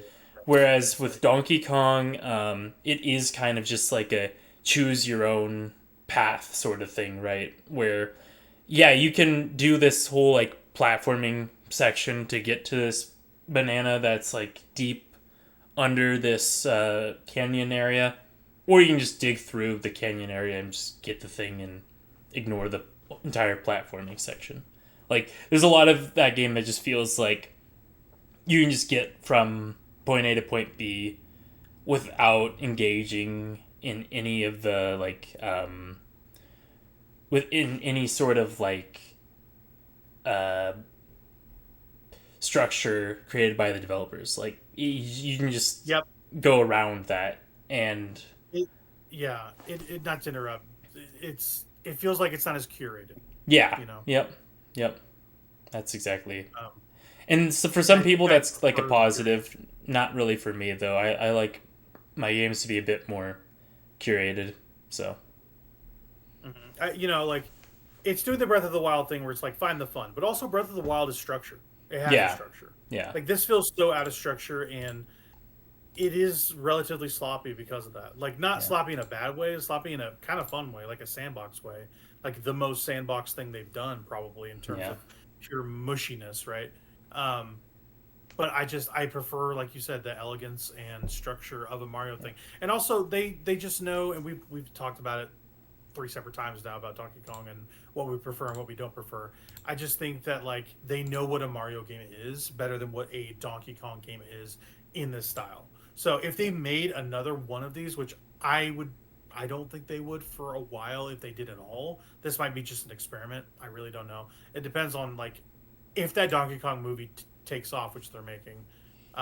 Maybe they make another one. I don't know. Yeah. But they have a clear distillation of what a Mario game is. Whereas Donkey Kong, they're just kind of like, we're trying a lot of stuff out, right? So I agree with you there. As But a just getting through that. Yeah, as a quick aside, this just reminded me of this conversation. I was playing a like an open world type thing the other day, and now I can't even remember what I was playing, but I was like walking around and like there was like nothing in this world like at all, and I was just like trying to get something. Yeah, it just popped in my head, but it was like I don't even remember what I was playing now, but it was like I was just playing this game and there was like just like not anything. Like I was thinking to myself, I was like, man, I wish I was playing like something like Breath of the Wild where there's like something to do like every like 5 seconds. Yeah, for sure. I like the structure of a Nintendo game, and it feels like Donkey Kong is kind of outside that structure slightly, So, I think we're both aligned on that. It makes me sound like I hate the game. I didn't. I really liked it a lot. Yeah. But yeah. I got a couple more games to get into, so let's take another refresher. Let's refill our water bottles and let's go powder our faces, shall we? Sure. Is Lucy the best Guilty Gear character? Let's get into it. She's not a Guilty Gear character, so no. She is, though, now. How is she not? She's in the game. Kind of, yeah.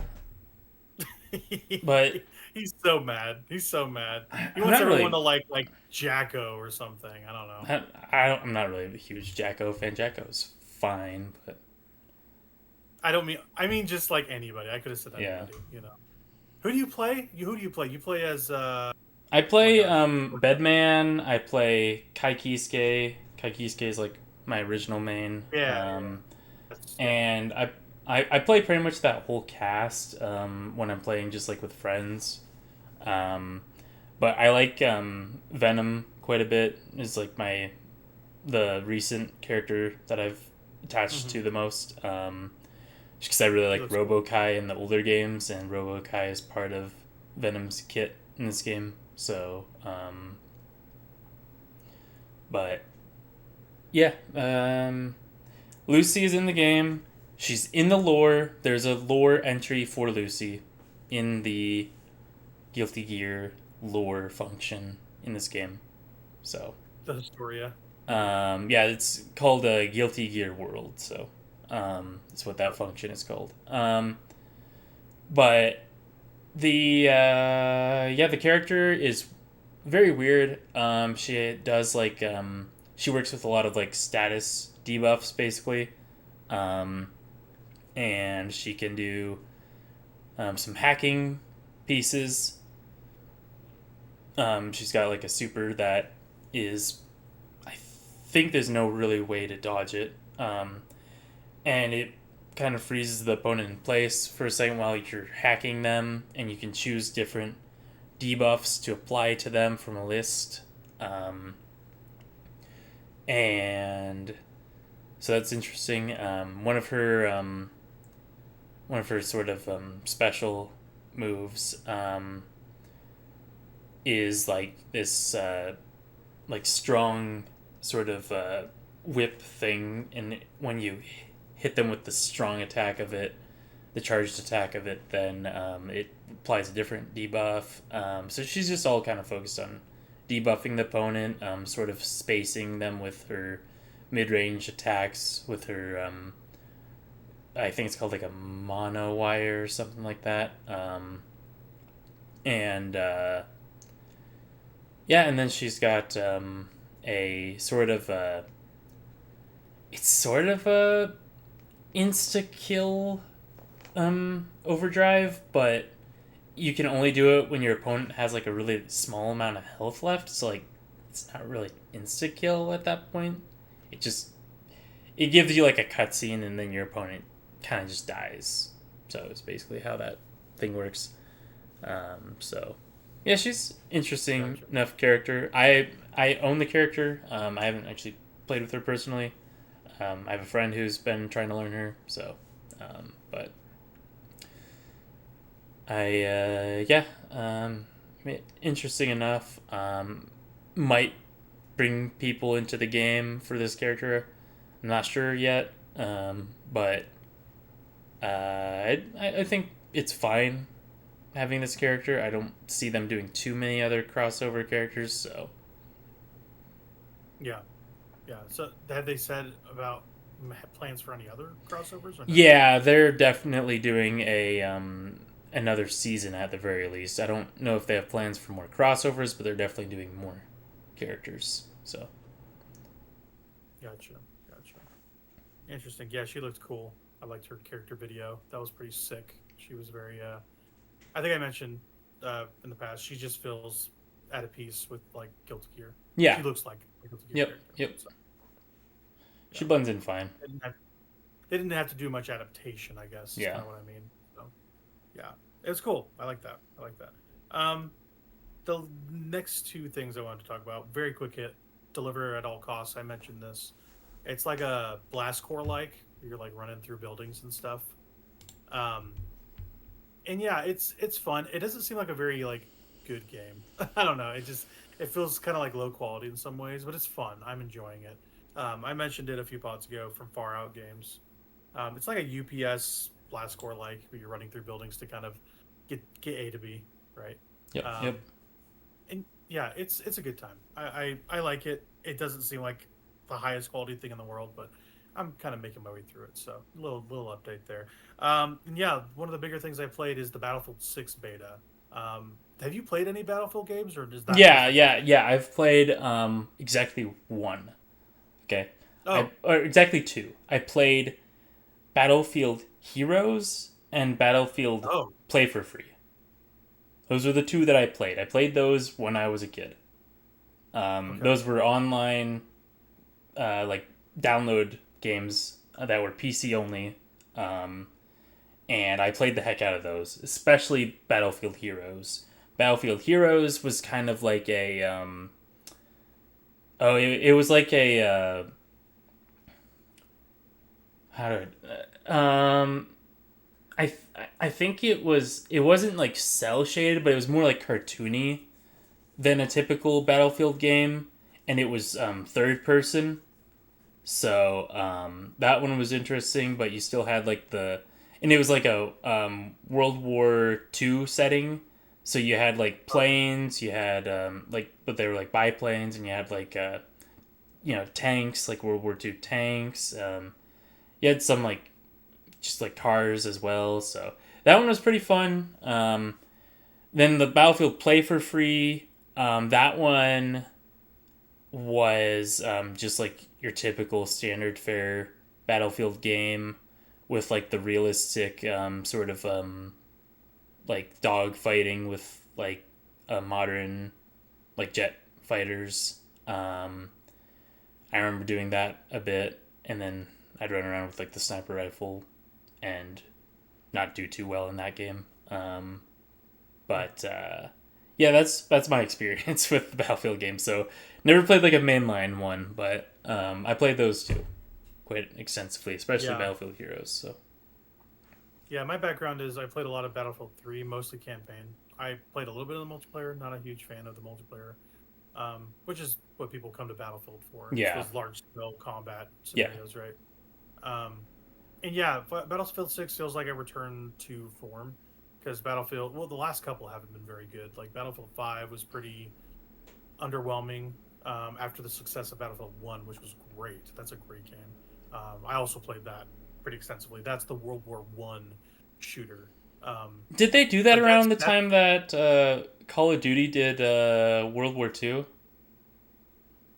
I'm trying to remember. That'd be really 20 funny. was that 2016? I think it was. So what was Call of Duty on 2016? I think were they Black Ops 4 2016? No, maybe that was after. Anyway, I'd have to check. But Yeah, they were doing World War II around that time. Call yeah, of Duty that's was. funny. Um, yeah. That was a So great game, yeah. Call of Duty World War II. I played that one extensively, but I never got around to Oh really? Yeah. Battlefield 1. Yeah. I never played World War II, and I'm a big fan of those World War II games. I love that game. Yeah, that Call was of great. Duty. That was a great Call of Duty. Yeah, my favorite, honestly, my favorite Call of Duty that I played in the recent era, besides the Modern Warfare games, which peak 1, 2, and 3 are great. But I liked Advanced Warfare a lot. I liked that game a lot. I played a lot of it online. That was Weird. really fun. That one had Kevin Spacey in it, which is Yeah. funny. They did the whole celebrity thing, right? But yeah, that my history with Battlefield is some of 3, kind of a lot of Battlefield 1. I played a lot of that online. Really enjoyed that. The setting of that was really novel because it was World War One setting. There was a lot of like early tanks and horseback riding and scimitars, and it was great. It was great, awesome game. Like propeller planes, that sort of thing. And then like 5 came out, not good. 5 was like an actively bad game. 2042 had some issues technologically and or technically, I should say, and just like format wise, people didn't like what they've changed. Like it was more of I think it was more of like a hero shooter kind of. I want to say, or they changed like a lot of core things about the kits that people didn't like. Maybe that's what was happening. But 6 seems like a return to form in the way of it's like, hey, it's boots on the ground. It's modern war, like nowadays war. It's very like, you know what this is. We're just gonna execute, make a good game. And I think that's just what people want. You know, the last Battlefield that people really played extensively besides 1 was 4. People love Battlefield 4. And this seems like more of that. Like a lot of like, I'm getting sniped from across the fucking map sort of thing. Like that's what's happening here. And it can get frustrating. It really can. But, you know, it's kind of what it is. It's kind of Battlefield. That's what you're getting. Like, be good or don't play, kind of, or just die a million times and lower your KD. I don't know. The thing to play, the thing that they had on offer was like Conquest, which is their big. I think isn't it 64 player? I think it's like 32 on 32 or something crazy like that, or 48, something huge number, whatever. So I played like 6-7 rounds of that during that beta weekend, one of the beta weekends a few weeks back, and from what I could tell, it seems like a Battlefield game. I liked it. I don't think I would buy it because multiplayer stuff is not usually my thing, especially shooters. I never play shooters. I will from time to time if they interest me, but I'm just not a shooter guy. I used to be a long time ago with like Modern Warfare 2 original, and yeah, I played a lot of Spec Ops and that. But yeah, Battlefield's never captured me since 1, and I don't know, the new stuff. It seems like it's going to be a good game. It's going to be really popular. It was breaking Steam charts everywhere, and yeah, people are going to love it and play it. And it's also like Battlefield's such a different thing from like Black Ops or Call of Duty anything these days. They're so different. Like for a while, they seemed pretty similar with their multiplayer suites, but they've kind of separated themselves out now. Where Call of Duty is more like campaign and like what's the word, Warzone like focus now, whereas Battlefield is still like that original multiplayer suite with the large scale battles, and then a like semi medium like style campaign where you can kind of like get the mechanics down and then, you know, go from there. So from what I played the beta, it was solid. It was good. It seems like they put medics and supports together instead of having them be their own classes, which is interesting. So it seems like a very pared down like class function. But the guns feel great. They sound great. The game looks fantastic. It's a dice game. It's always going to look awesome. But yeah, it just feels like a back to basics approach. I think people are going to dig it and play a lot of it. It just feels like one of those games where people are just going to be like, oh, this is a comfy blanket sort of shooter. I'm going to check this thing out. Yeah, I liked it. I don't think I'll get it as a game. It's just not something that interests me that much. But it's like, hey, it's a beta weekend. I should check it out. So that's my by the time with Battlefield 6, I don't imagine I'm going to play much more of it. So to kind of get into the rest of the backlog / odds and ends I've been playing, not a lot. I'll get into, you know, the weeds with some stuff at the end here. But I've been trying to complete some old-ish Nintendo games. I went back to Luigi's Mansion 3, which I cannot stress this enough. I want you to play this game. I think you would love it. It is such a high-quality game. It's head and shoulders above the other Luigi's Mansions, in my opinion. Oh, It's wow. not hard to do for 2. Yeah, Yeah. it's not hard to do for Luigi's Mansion 2, Dark Moon. I like that first one quite a bit. It has so much personality in the ghosts. From what I've seen, all the ghosts in like 2 and 3 they don't have a lot of personality to them. 3 really does. Does it? 3 has a lot of Okay. variety, ton of it. And if you like that, like next level games, they're just like they're one of the only American teams that Nintendo owns Mm-hmm. that like makes games for them on a first party basis. I think they're out of I want to say they're out of Texas, I want to say. But they are just like they're really really good. They did that. They did I think they did the Mario Strikers stuff. I'm pretty sure they did that. Next Level did. So they have really good animation chops, and it looks really good for an original Switch game. I cannot stress how good this game looks. It might be the best. It might be the best looking Switch game. Like honestly, like from that original hardware, it looks phenomenal. Like the lighting in that game is great. The animation is top tier. The presentation, the characterization of the ghosts is the important part. And there's so much variety. There's like almost 20 floors of this hotel that you go up, and there's like different themes. Like there's like a movie set and like a pirate ship, and like a pyramid level.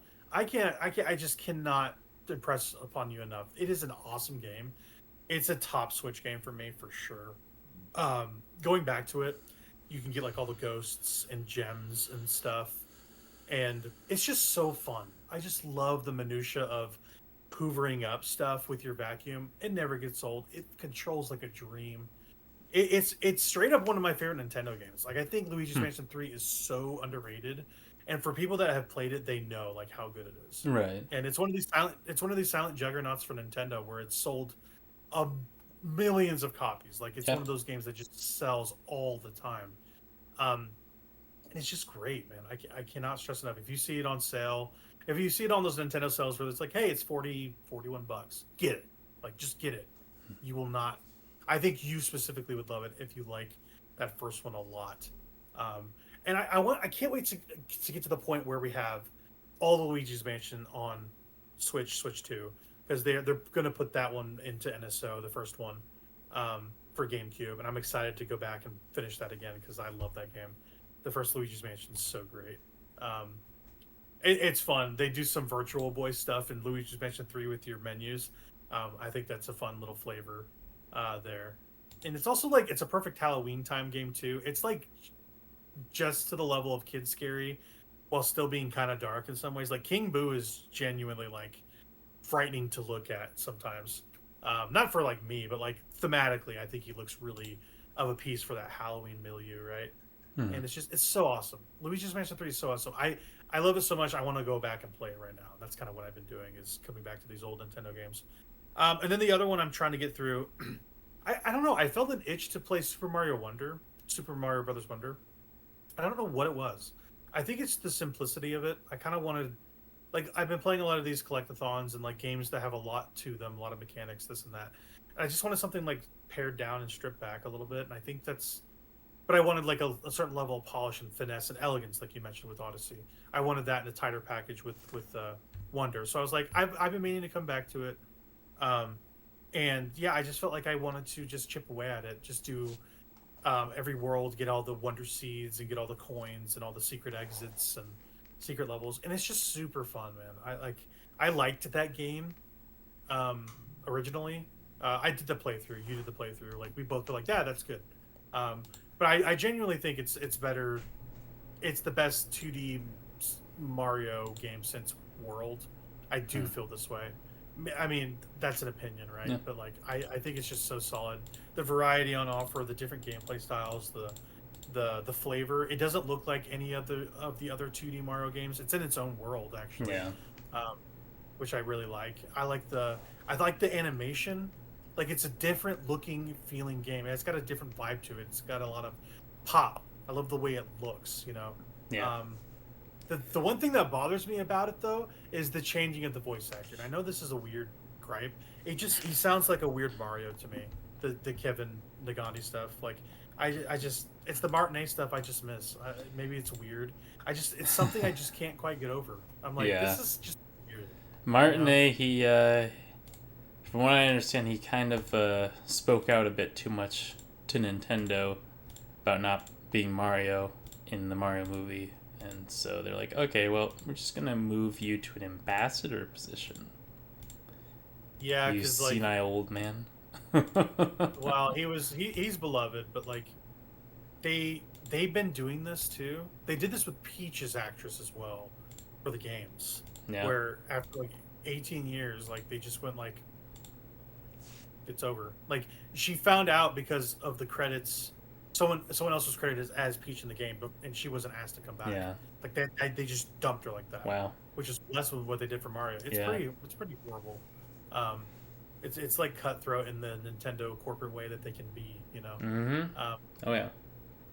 It's just, I don't know. But anyway, going back to Wonder, I think Wonder's great. It's great. I'm glad I'm coming back to it and finishing it. So. Yeah, Nintendo just kind of did the they made it impossible to follow up World. Like they really did. World and 3 are perfect video Yeah, games. both of those games are just incredible games. I even really like 2, Super Mario Brothers 2 quite a bit as well. Yeah. So, yeah. But yeah, World 3 just, and World are just World is immaculate. Yeah. Yeah. Those games are just hard to follow up for, not just for like Mario, but for any platformer. Like those are like the gold standard for your platformer. Like if you're making a platformer, you have to look at those games, play those games, and be like, okay, what makes this game work? How do I make my platformer do this, but not just copying this one for one? That's basically how you have to go about making a platformer now. And that's not like they didn't really follow up on World. They genuinely didn't. They did something different. They did like the All Stars package, which they did Yoshi's Island is what they did because they really couldn't. They did, but like follow up. It's such a different thing. Yeah, that's what they had to do. That's what you have to do now for a platformer is you have to do this like different thing. Otherwise, people are just gonna look at your platform and they're like, "Well, this is all right," but I could just play Super Mario World as well. Like Right. I mean, that's always an option. Like that game is just so good. Like I don't know if there's a better feeling video game than Mario World. Yeah. I don't know if there is. Like it feels so perfect and immediate in your hands. Yeah. It has never been topped in the 2D space. I think I like 3 a little bit more personally, but it's hard to argue that I like 3 more as a game. I do. But yeah. It's hard to argue though that World is not like just like this like the template for platformers going forward. Yeah, totally. I don't know what it is about 3 that I like more. I think I like the game better. I like the levels better. Like it's got great levels. It's got a very charming art style.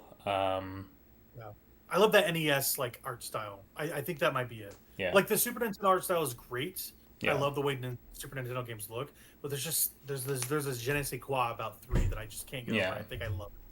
Yeah, it's very charming. Very charming, very charming. Honestly, Kirby's game is like that as well on NES, where he's got this great look. You know, I think that I like the look of Superstar a bit more than like Dreamland 3 personally, but I agree with you. I've played both those games. Superstar might be the best looking SNES game. I think.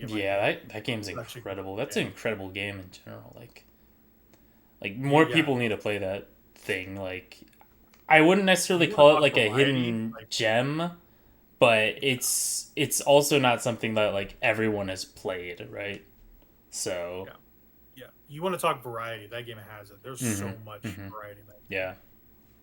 The game's so cool. I mean, also iconic music. It's got the whole shebang. It's awesome. Yeah, the freaking going aboard the Meta Knight's ship. Like that's what that game is. That game has that. Yep. And it's such a cool thing. So yeah, I want to complete more Nintendo games. Once I finish those 3, which I will in the next month or so, I'm just chipping away at those in free time. I think I'm gonna go back to those Zelda games, the Grezzo remakes or the Yeah. Grezzo games. I'm gonna go back to Link's Awakening, get all the stuff there, and then Echoes. Dude, Echoes is so good. I love that game. Such a good game. Yeah. Uh, so that's my goal, going back to those 2. And then yeah, I'm gonna go do Mario 64 somewhere in there too. So I'm kind of juggling It's a like great 2 or game. 3 Nintendo games. Yeah, it is. It is awesome. Yeah, that game's pretty and easy then, to finish too. Like getting all the stars for that game is not hard. yeah, yeah. So that's I'm really enjoying just playing my Switch 2. I really love that. I got a grip for it, and it helps with playing in bed because I can just hold it, and not worry about dropping it. And that's been a lot of my time with the Switch at night is in bed playing something. That's been so fun just to kind of chip away at a level or 2 at night and just make some progress. You Yeah. know? Man, my Switch 2 is so great. I'm so excited to get more games for it, but like, it's just more of what I wanted for the original Switch, and I think it does a great job. But yeah, to kind of end the games portion, I wanted to talk a smidgy about. And so I'm preparing to play Ghost of Yote in October. That game comes out in October. Sucker Punch's follow up to Ghost of Tsushima. You like that game? I like that game a lot. Yeah.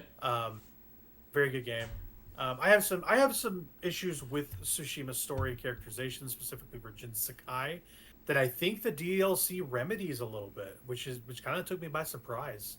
So, the DLC in question for Ghost of Tsushima is called Iki Island, IKI, and it's basically like the Sakai's homeland, like the family line, like the Sakai castles there, for instance. Basically, it's interesting. So like, history paints winners as the victors, right? History's written by the winners, and that's kind of what happened on Iki Island. Like, it kind of, if you remember in original Ghost of Tsushima, this is not a spoiler. This is like a premise for the game. Jin's dad gets killed on Iki Island, and in front of him, basically, by these bandits. And basically, the revisionist history, well, at least their side of it, the Sakai side of it, is like, hey, we're liberating this island. Like, this is what we're doing. We're liberating this place. But the bandits are like, no, you're invading. Like, you're just invading. Like, this is our place. You're invading. Even though we're outlaws, we run the show, right? So seeing the duality of that is really interesting, because the characters that you're aligning with are the bandits. Because they basically, after killing Jin's dad, they have taken over the island, but then they have been invaded by Mongols after the fact, 20 years after the fact, right? Whatever it is. So, like, you're reckoning with your past, your family line, all this stuff in this DLC. And I think thematically it's really strong. Like, I was really taken aback by it. Once you resolve all the conflict, the enemy is not interesting. Like, you fight the Eagle clan. They're more Mongols, whatever. You've played this game. You know how it is. You're slicing fools with cool samurai sword action. It feels great. They added some combat stuff, like your horse. You can charge into enemies now, which is cool. Yeah, it's more Ghost of Tsushima if you like that. It's more collectibles if you want that. More bamboo strikes cutting them. All of that. It is more of that game. It's great.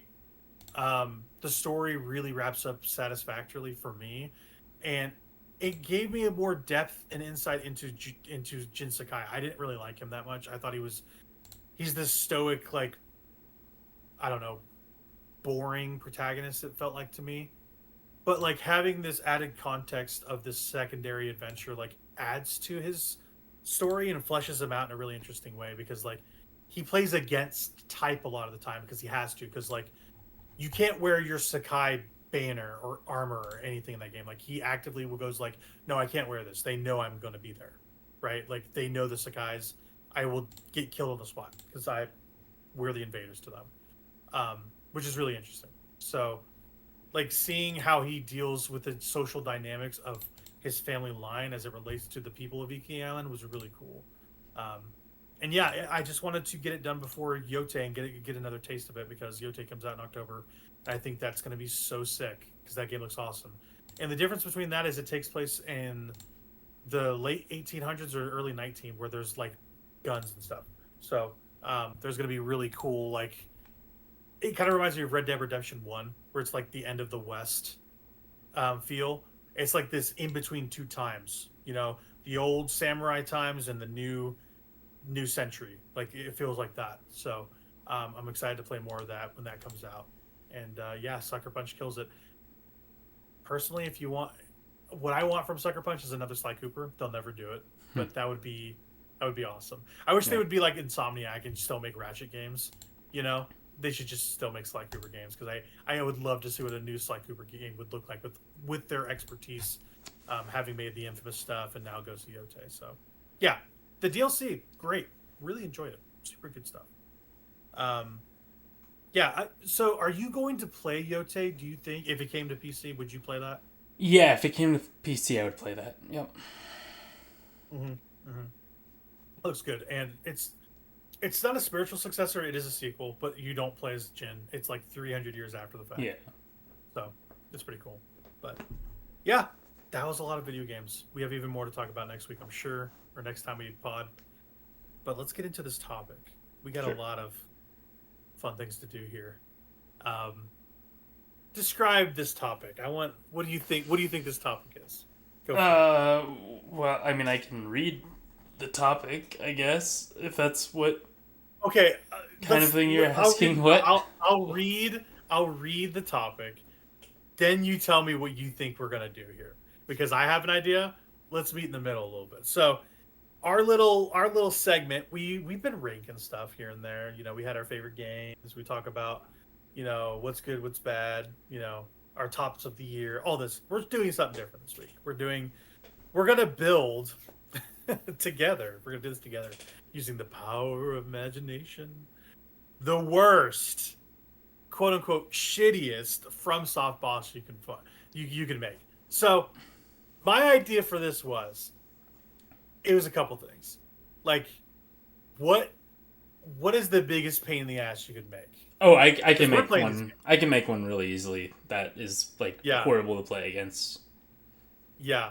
And I thought of just like adding 2 or 3 characteristics to a boss. We can either make one together or we can make one separate. Doesn't matter to me. But I was enamored with the idea of naming a boss really something very silly, because that's what they do in those games. They like name them like, Brandon the Accursed One of Ashen Thorns, or something, you know, something like that. Yeah. So I wanted to know how this hits your brain. What are you thinking about when making a terrible boss to encounter in a FromSoft game, like your OC boss, shall we say? Yeah. I know exactly what makes these things run. Right. I've fought like all of these things. Besides, the only things I haven't fought are the things that are in Shadow of the Earth Tree. Other than that, I've fought all of these SoulsBornEkiroRing bosses. So we got to find a different name for it. That's a terrible name. I hate it. It doesn't roll off the tongue at all. It's terrible. Anyway, I quite like it, but it's so much to say. Just say Souls. It's Souls. It's Souls. Go ahead. Yeah, so I mean that's about all I had. Like I can build you one that isn't fun to go against, that nobody's gonna like. I mean there's some characteristics of these things that you can't stack on top of each other. Like, they just wouldn't work at all. But I think I could come up with a way to at least put as many annoying pieces of these bosses as possible in there. Gotcha. Since you are the more seasoned veteran, I will go first, because I'm gonna go off of ones that would annoy me specifically. Sure. Because I get like, I have a short fuse when it comes to things like really bothering me. I go like, I'm done. Yeah. Like that's how I was with Demon Souls the other night. I was streaming it. I streamed it for 13 minutes, and I was like, I'm done for the night. We're not doing this anymore. And it's just like a combination of things. I think the thing that bothers me the most for FromSoft bosses is status ailments and not maneuverability, but like if I can't hit you, oh boy, and I have to wait for you to come back, I want to commit a war crime. You just have to have a bow or a crossbow. What are you doing? I don't play like that though. That's the problem. I don't either. I'm not gonna go like stay still, and you know how the Souls thing where it's like crosshair and it sucks, or it's just like I can't lock on. Oh my god! Like I know what would bug me the most. So let me paint you a picture. Okay? You real quick. You talking about like bosses that like you can't hit. That was literally happening to me the other day in Demon's Souls. So that was really wonderful. Yeah, for sure. Like that is my worst nightmare for FromSoft boss. I can't hit it. It's doing stuff to me actively. There's nothing I can do about it, and they're like they're horrible to look at. So okay, like I said, let me paint you a picture. My idea is that it's like this like sludge moth. It's like this sludgy moth thing that like it does poison to you. It's just like it whittles your health bar down. Like it'll throw like some viscous shit at you. It'll hit you like for like a impact, right? So you get impact damage, and then it'll do a status effect. That just like it's like a bleed or a poison thing. You're just like, oh, now I got to deal with this. I got to have an item to imbibe to like get this off of me, right? And then it just like flies away, and it goes like later, idiot. Like it does that, and then it's like got AOE attacks everywhere where I can't get close enough to hit it. That would be the worst. So I don't think I could handle it. You do enough damage to it, right?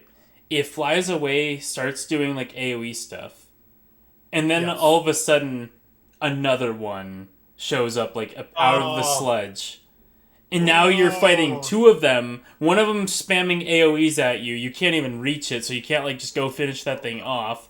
Then this other one is starts firing stuff at you, right? So you start. You're like, okay, this is the only one I can fight now. So I'm gonna start attacking this one. So you start attacking that one, and then that one goes and flies off. Well, keep in mind that other one is still spamming AoEs. Now this one is joining it, helping. Another one comes up.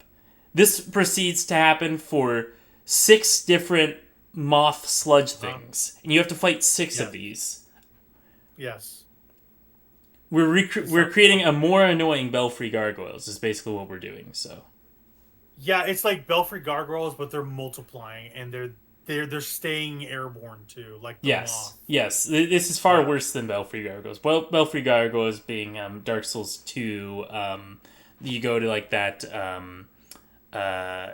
like sort of off the beaten path area where the Bell people are, the Bell Covenant, and you go there, and there's like those gargoyles that are like on the statues, and you can make it to where you're only fighting one of those things at a time, but generally they like to start coming to life pretty quick, and there are 6 of them there, so yeah. I mean, just that would be my like amalgamation of like horribleness, and it would look like.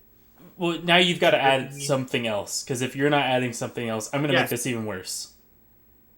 Okay, yeah, add to it. I want to know. I had one more thing, but I want to hear yours first. Okay, so the only way to damage these things is there's a weapon that you find inside of the boss arena. No, your normal weapon doesn't damage these things at all because of their sludge, and so you have to hit them with this wind weapon just to remove the sludge.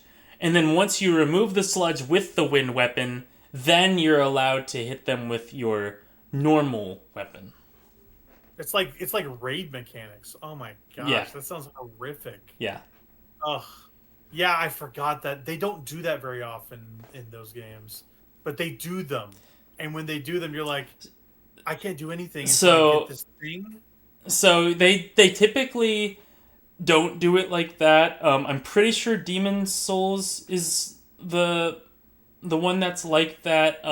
Because in Dark Souls 3 they bring it back, but you can just kill Yorm the Giant without that thing. It's a lot easier to use that thing, but you can just kill him without that thing. Really? And then in Elden Ring, Rykard has like the serpent slaying Yeah. blade, which is basically the same thing. And again, you can kill him without that, but it's a lot easier if you use that thing. And then, finally in Night Rain, the Everdark variant of Augur, you fight its first phase, and then it doesn't proceed to its second phase. It just dies.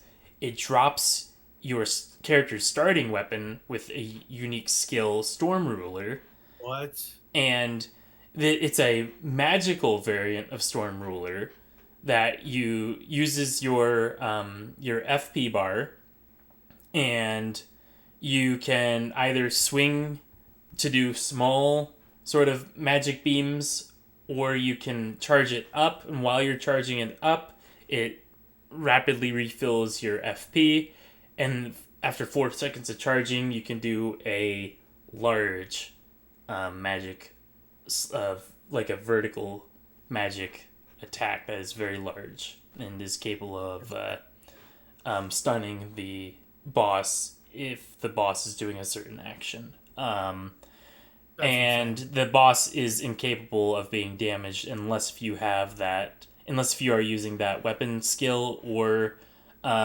there's a few character ultimates that can damage it, like Iron Eye's ultimate. But other than that, it can't be damaged, and it is a giant version of that Augur boss, basically. Wow. What a nightmare. Well, that sounds horrible. Yeah, so basically any weapons that you got throughout the run, they're not going to do anything to this boss. You just have to use the thing that the game provides, and that's how you fight that boss. So there's no way to get overpowered for this boss, because, well, I guess you can get stat boosts and stuff like that, maybe, to help, but you can't prepare as much for this boss as you can for any other boss in the game, basically. Yeah. The way I'm picturing this moth boss that I'm thinking of is, do you remember the sludge crocodile from Tears of the Kingdom? Like a little bit of that. Like in the water temple area. There's this sludge crocodile that's like an inky thing. No, I don't remember it. Nope. It also reminds me of one of the dragons. Oh, is it from Dark Souls 3? It might be the DLC where his wings are kind of droopy, and it's kind of inky, oily sort of look. That's the way I'm picturing it, where it's this. I don't know. It's like a sludge moth. I don't know how to explain it. It looks like a moth that's just dripping poison. And the AOE's I was thinking would be kind of bubbling, roiling pot, vats of oil or something. That would be pretty crappy. See, I'm thinking of the smoky prog from Pikmin is what you've got me thinking of, that Okay. that green sort of sludge thing, but this is Sure, a flying moth version of that, kind of like the sentient pest moth from Night Rain, but sludgy, like the smoky prog. Yeah. And it would be pretty annoying, if it had all those features. Oh, and you have to fight it in a swamp as well, where your movement is restricted. Yeah. Yep. So you're constantly being poisoned. Actually, you're constantly being toxic, and you're being poisoned by the moth. So you're in a toxic... No. It's a toxic moth. Let's be a little bit fair. It's a toxic moth, but you're in a poison swamp. So you're constantly under poison, and then if you let the buildup on the moth get you, you're going to die to toxic, basically. Yep, totally. And this is the sort of living failures thing where there's not really a cutscene. You just walk into a boss room and they just start floating around you, and then you see a bunch of them at some point throughout the match or whatever. And I have the perfect name for this thing: Viscous Feculence of the Duplicitous Mothhood. Oh, that's a Souls name. If I've all right, write that one down. Write that one down. Viscous Feculence. No, you gotta write that one down though. That's your OC right there. That's my OC. Okay, I gotta find a place to put this. Yeah. I'll just put it in our chat. What is that? Viscous. That is horrific. That's our episode name right there. I mean, you just did it. That's it. Yeah.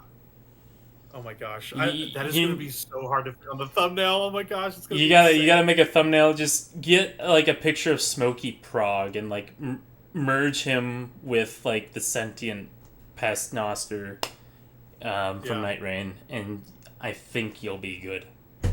And so when you kill one, it drops the bar like a sixth. Yeah, like that's what happens, right? That's what happens. Like you do chip damage, and it goes like. Yeah. Basically. Yeah. It feels Viscous horrible. Speculance of the Duplicitous Mothhood might be my best work. That's really good. That's really good. Not gonna lie. That's very good. But this boss is not good. This boss is not good. It's not good. That's the point. This is a freaky boy. So that's mine. One more thing though. One more thing. There is a beloved fan favorite NPC named his name is Jolly Paul. Jolly Paul, right? Everyone loves Jolly Paul, right? He's a fan favorite NPC, right? And everyone Jolly Paul has been there with you, like getting into like mischief, and like you're bailing him out from like really stupid situations. He's like, "Oh, I seem to have lost my retainer." And so you like go around like the corner, and like his retainer's just like sitting there. You find like, nasty retainer on the ground, right? And it's all like covered in stuff, and you're like, "Here, Paul, here's your retainer." And he's like, "Oh," puts it back in his mouth. Yeah, he puts it back in his mouth. He's like, "Oh." There's like a whole like animation for it and everything. He's like, "Oh." He's like, thank you. It's the thing where you like hand it off to him, and it's just like him going like this, and then it's him going like this. Yeah, yes, it's that thing. See, like a status effect, yeah. Yeah, it's that thing exactly. So you go through this whole journey, right? But Paul decides that he has to join you for this battle. So he is being poisoned and toxic throughout this battle. So you're on a time limit if you want to save Paul. Oh my god. And if you don't save him the first time, it's permadeath for Paul. Like, there's no going back after Paul dies, even if, like, you re-challenge the fight or whatever. The first time you die, Paul dies because you aren't there to save him. Paul just dies. Yeah, unless if you do perfect on this boss. Exactly. And here's another thing. If you save Paul, he gives you that retainer that's no longer nasty. It's clean retainer. He gives it back to you, and it gives you a buff to poison. That would be perfect. Yes. That would be perfect. Yep. I think we've done it. I think we've done it for at least that one. That's perfect. Yep. That's perfect. Do another one. We're having fun. We're on a roll. Go ahead. What do you got? Another one. Holy crap. Another one. Okay. We can do it. Okay. Hang on. That was mine. You're I know. Okay. Let's add to yours. Okay. So my boss, Jolly Paul. Gotta add Jolly Paul. We can't be without Jolly. Yeah, Paul. Jolly Paul is really Jolly important. Paul and the nasty retainer. Yeah. That's so good. My boss is you are in this sort of we're gonna go to a sci-fi Souls sort of setting, okay? Oh, okay, a little spin, I like it. And so you're in this sort of manufacturing area where they're manufacturing these killer like droid robot things, right? Okay. And so you get to like the core area of this facility that you're trying to shut down, and there's this giant robot that you have to destroy. But in order to destroy him, you have to go around in an arena and Oh no. and then you have to interact with certain parts of the arena to pour molten lava onto the giant robot, and that's the only way to defeat him. You can't attack him physically at all. You can only do it. And while you're doing this, there's tiny killer robots trying to stop you from it. And then there's the giant one that's like trying to smash you with his hands or fire his like laser eyes at you. And there's really no way to like survive if he hits you at all. It's just a one shot. And the killer robots just keep respawning infinitely, so there's really no point in trying to clear those out.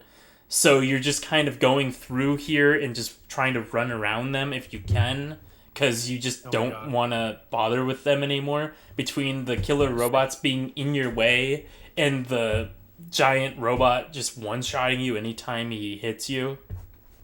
Just a huge pain in the ass for everything. Oh Yeah. my gosh. I'm basically recreating Dragon God, but worse, so. Yep.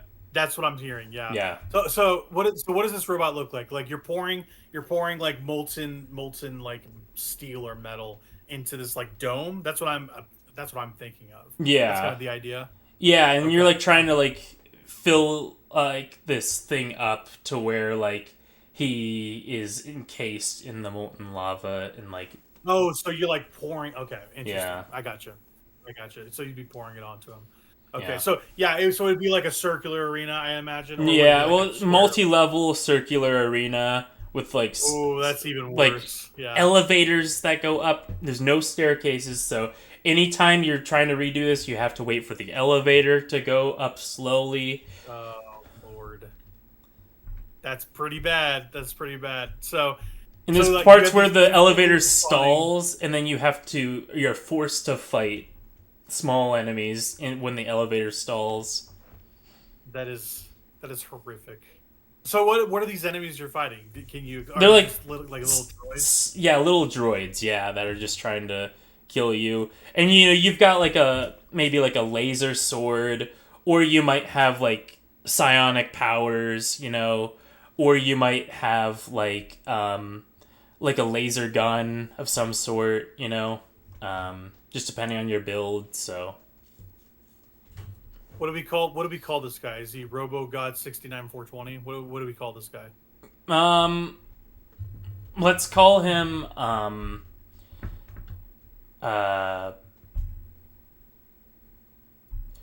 Worthless Scrap Lord. You might have a gift. This is really good. Worthless Scrap Lord is very good. It's always like they have the modifier on the name. Yeah. Like it's not just the name. It's like this very like flowery regal name, and then it's like a modifier on that. Yeah. So it's not just Scrap Lord. Yeah. You're like, okay, this guy's the Lord of Scrap. But no, he's the worthless Scrap Lord. He's been cast aside. He's no longer the Scrap Lord of yore. Yeah. Yeah, that's perfect. Yeah. And the moths I was talking about, they're just like they're duplicitous, the duplicitous moths, They're viscous feculence. Oh my gosh. I think we've done great work here. I don't know about you. You gotta make this thing worse. How do you make this thing worse? Do something to make it worse. Worse than that? That's so bad. Oh my gosh, that's so bad. Okay, I got it. So the thing that could make this worse, you have elevators. Yes. All right. This is a gimmick boss fight. Yes. All right. I'm really using my thinker here. There are parts of the level that can be deformed, dependent on where he's hitting. So like he can swing at you, knock out a platform, and you just have to like pain in the ass go around, find a different elevator to go up or down. Like he's like knocking out parts of the bridge. he's smacking parts of the wall so more enemies can get in. And they're like, not it's just, necessarily like scripted things, so like it's always different what Yeah. he decides to do, and so you have to react to Uh-huh. what he's doing and take a different path depending on what he's doing. And the development team is very happy about it because it adds all their like oh, what do you call it? Their radiant mechanics. They're just like, oh, like they're flowing like water. What are you gonna do? But it's none of it scripted, like you said. Yeah. So it's just like even worse because you never know what to expect. Yeah. Oh my gosh, that's so good. And there's no triggers for anything because everything is just like everything is moving on its own system. Yeah. So you're just having to deal with it all. Worthless scrap ore. That's so good. That's so good. It just crushes you. It's just the Dragon God, but just like the worst thing you could think of. Even At least worse, the Dragon God's like one. Like the Dragon God's like it has some up and down, but not really. It's like kind of like It's one kind of just like level, you kind go of. to the right and then you click the thing. You go down a little bit and then you go to the left all the way. Then go up a little bit. You click the thing and then you're basically done. Like you just make sure he doesn't breathe fire on you when he's like kind of knocked down. You just get his bald chin in and then you're good. Right. So worthless scrap lord. Yeah. So okay, is this a 2-phaser or is this a 1-phaser? Because that would make it even worse. Like if you pour the molten lava on this guy, is he like flailing around at that point? And you gotta like finish him off. Like what's going on? I think that would be even worse because we haven't talked about a 2-phaser. A lot of Souls bosses are 2-phasers. You pour the molten lava on him, right? You pour all the buckets. There's like 4 buckets, and you finally pour it all on him. Sure. Yeah, you have to go to like 4 switches and then do each bucket. Yeah. And you have to defend. You have to defend while the molten lava's pouring into the bucket to make it even worse. Yeah, and he's flailing about. Yeah. Oh my god. So you do all that, right? And then that arena is filled with lava. So you're like going up as, trying to escape the lava yourself as you're filling this place in with lava, right? It gets all the way up to his head. And then you think you've got him. And all of a sudden, his head cracks open. And there's 2 different, like, augmented killer droids that pop out. Oh, no. One's a skinny one and one's a fat one. And you have to fight those 2 in a battle. And then when you beat one of them, they call in 2 more, so then you're fighting 3 at once. Oh my gosh. That might be the worst. That might be the worst. And you have to do all of that. You have to do all of that in one go. Like if you die anywhere during that boss, you have to start all the way from the beginning. That's terrible. No checkpointing. Oh, that's no checkpointing. Horrific. And also, NPC bit. Let's add this. It's like I don't know if you've ever played all the Halo games, but like 343 Guilty Spark. He's like this like malfunctioning servitor on one of the Halos. Okay. He's always trying to like get an edge on you or kill you, and he's acting like he's crazy, but he's really not.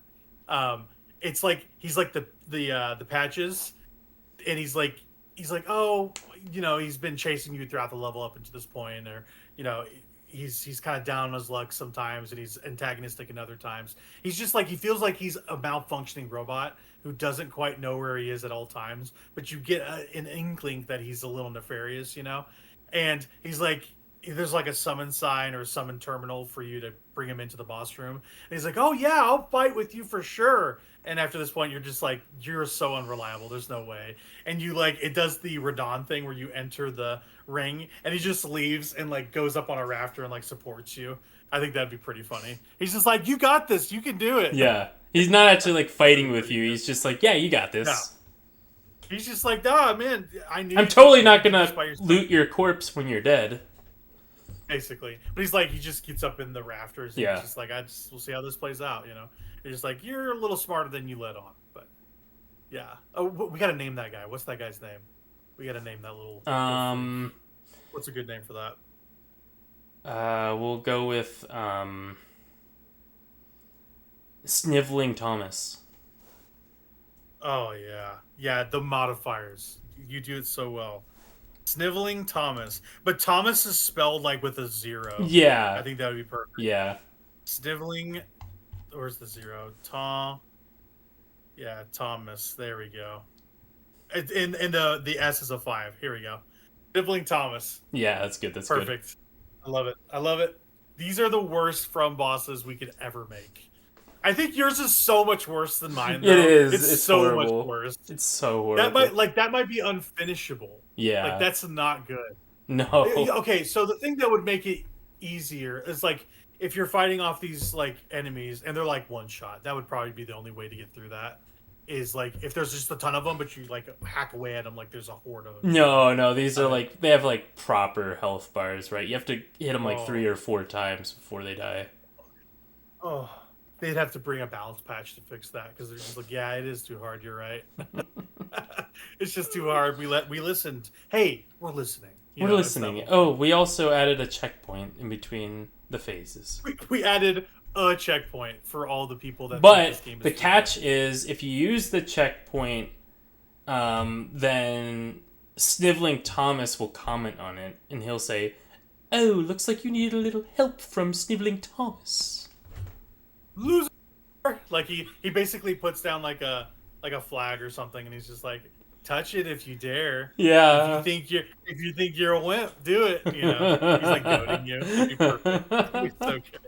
Sniveling Thomas sucks. I hate him. All my homies hate Sniveling Thomas, and then all the forums are like, Sniveling Thomas is a bitch. I want like, no! Sniveling Thomas dead right now, and I want the man who made Sniveling Thomas dead right now. I'm just a little developer. Yeah, it's so funny. And then you had people defending that boss. So like, it's not that bad. So yeah, it's artistic. Get good. It's such an interesting boss. I mean, the way that it interacts with the terrain, and the way that you can you never know what to expect with the boss because it's not scripted. It's such an incredible experience. And if you can't do it, you just must be bad at video games. You just get good. It's so good. We know these things way too well. Perfect. This went out better than I could have ever hoped for. We need to do one of these again. That would be hilarious. This was horrible. I think the next time would be like maybe like area, like FromSoft area. Like what would be in it? Like, are there going to be hella swamps? You know, like we should think about that. That'd be good. Like swamps, but like the worst swamps imaginable. Full of like... That would be an easy one for me to do. Like cum or something. Something horrible. Something terrible. Just make a poison swamp with the properties of the freaking snowfield from Dark Souls 2. And that's it. That's the worst place on imaginable. Like that's just worse than hell. Like... Oh my gosh.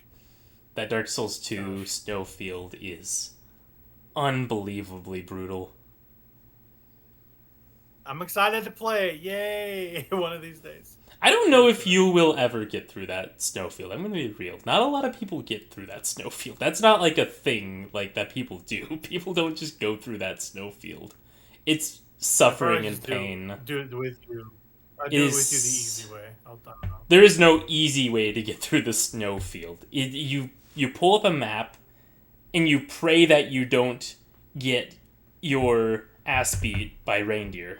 That is how that goes. Reindeer? There are infinitely respawning reindeer that come in and completely wreck you. Man, Rudolph came out to play. That's terrifying. Yeah, most people just skip this area because like it's a completely optional area of a DLC. Oh, is there a boss at the end of it, or is that? Yeah, and it's a double boss. That's brutal. Is that the run back too? Yeah, that's the run back. The entirety of the snowfield is the run back. Oh, that's horrible. Oh no, that's so bad. Oh my gosh. Most people just don't do that content. Like, most people are just like, yeah, I'm never doing that content. I hate to tell you, we're probably gonna do it because we're seeing all the bosses in these games. Probably, we might have to do it. I don't remember how bad it is. It's been a long time since I've done the snowfield, so it's been a very long time since I've done that snowfield content.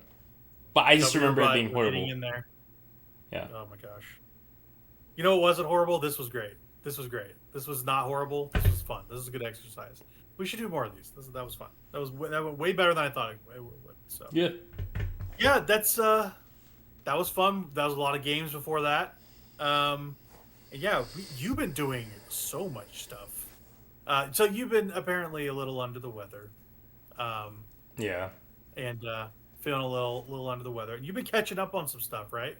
Yeah, I've been catching up on some anime, seasonal animes and stuff, and just checking out stuff that I like to check out. A lot of like isekai slop, and love it. Adding slop as the modifier to any word is the best. Yeah. Friend slop. And then just like continued like seasonals from like a couple seasons ago. But the main things I'd want to highlight that I watched would be Taco P's Original Sin. That thing was incredible. Very brutal like miniseries, but it's also very beautiful in a way. Things like resolve, but like the overarching like plot of that thing is very brutal. So it's I was like depressed for like a whole day after like watching that thing. Like it was it's incredible. Very thought provoking thing. There's a little girl lying in a bed. This would probably wreck me. Yeah, it's a very sad one. It has a great ending, but it's a very sad show. So, but everything resolves pretty well in the end for the most part. So, okay, yeah, this looks like it would make me cry. Yeah, it will. Definitely. So, but it's really the art of it is just fantastic. I actually watched it on my Sony Trinitron because I was like, I know this is a new thing, but I'm like, this thing looks like it would look well on a Trinitron. Yeah, it looked great on there. So perfect. Perfect. But, yeah, and then the other things that I'll highlight are Secrets of the Silent Witch. That's kind of a fantasy show. It's a mix, I would say, of something like a Bocchi the Rock. So like the protagonist is like very socially inept. It's a socially inept girl. And mixed with like the magic systems of like a Frieren and the pacing of like a Frieren. Kind of the magic systems of like a Mushoku Tensei as well. And then mixed with the detective sort of mystery of the week pieces of Apothecary Diaries. So I'd say that's kind of what I would describe this show as. It's really interesting. I like it. I liked it enough to where after I finished like watching all the episodes of it that had aired so far, I'm like, okay, this thing left on a cliffhanger. I'm just looking at this manga and I'm reading the manga up to where I can, and so I just found the manga. The manga didn't go too much further than where the anime was at, so I just kind of like resolved the like cliffhanger, and I'm like, yeah, okay, that's fine. I can wait for more content now. And then the last one I'll highlight is City of the Animation. We were talking about that at the beginning of the podcast. Yeah. This thing is incredible. I love it so much. Every single episode has me cracking up. Like, it's hilarious. I don't think I've laughed at a show as much as this thing in a long time. So it's really, really incredible comedy. Pretty much every single bit, like, just fires on all cylinders. Like, it's so absurd. It's so funny. And the characters are just so likable. I really like that they are sort of branching out with the sort of ages of the characters, because there are like groups of characters basically that the show will bounce between for its different scenes. And there's like one group that's like the main group that are all like college age girls, and then there's a group of there's like times where it'll like highlight what like one of several like adult, like usually men of the like show are doing at a given time. And so like there's like those pieces of it where it's like, yeah, okay, I can like actually like relate to the, you know, some of these characters because they're like, you know, Right. adult people. And then they'll have like their, you know, moments where they go back to like the high schooler or middle schooler, you know, sections, and those are fun too and fine.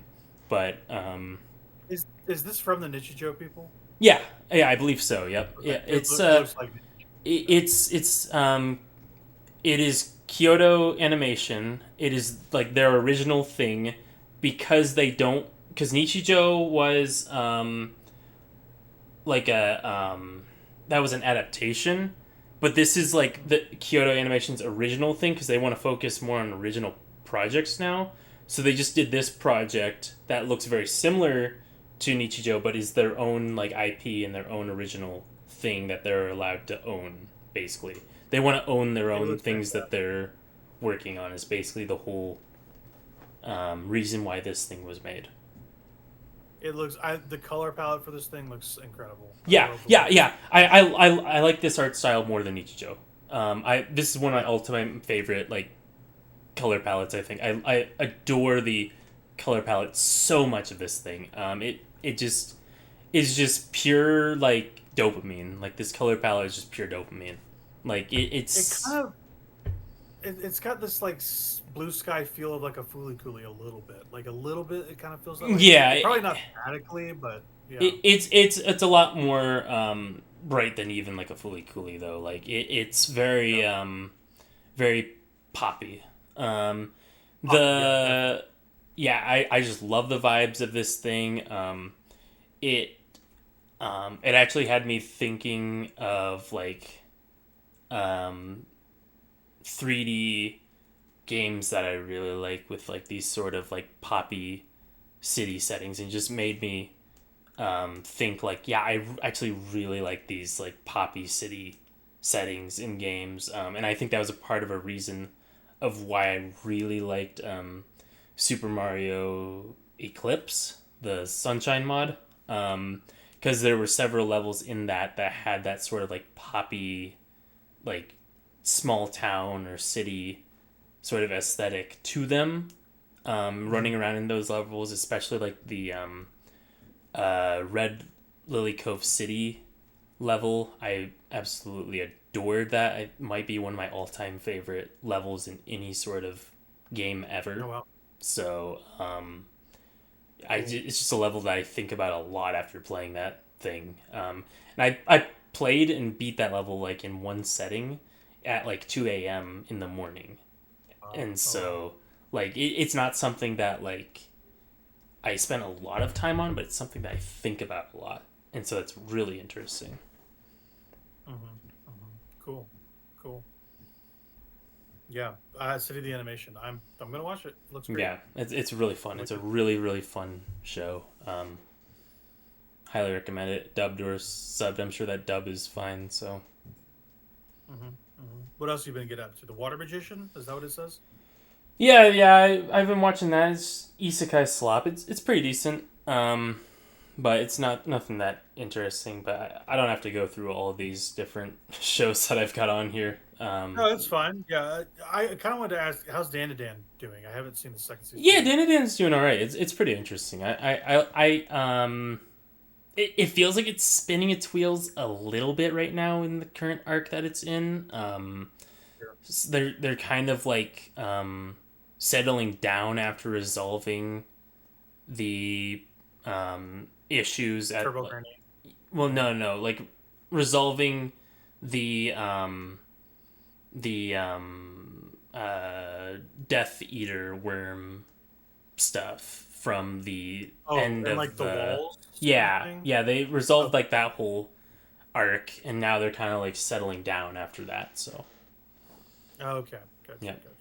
Interesting. Yeah, I'm gonna pick that up again here pretty soon.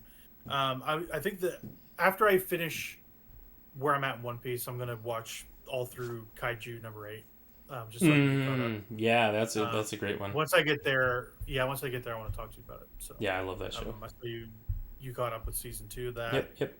Um, Sakamoto Days.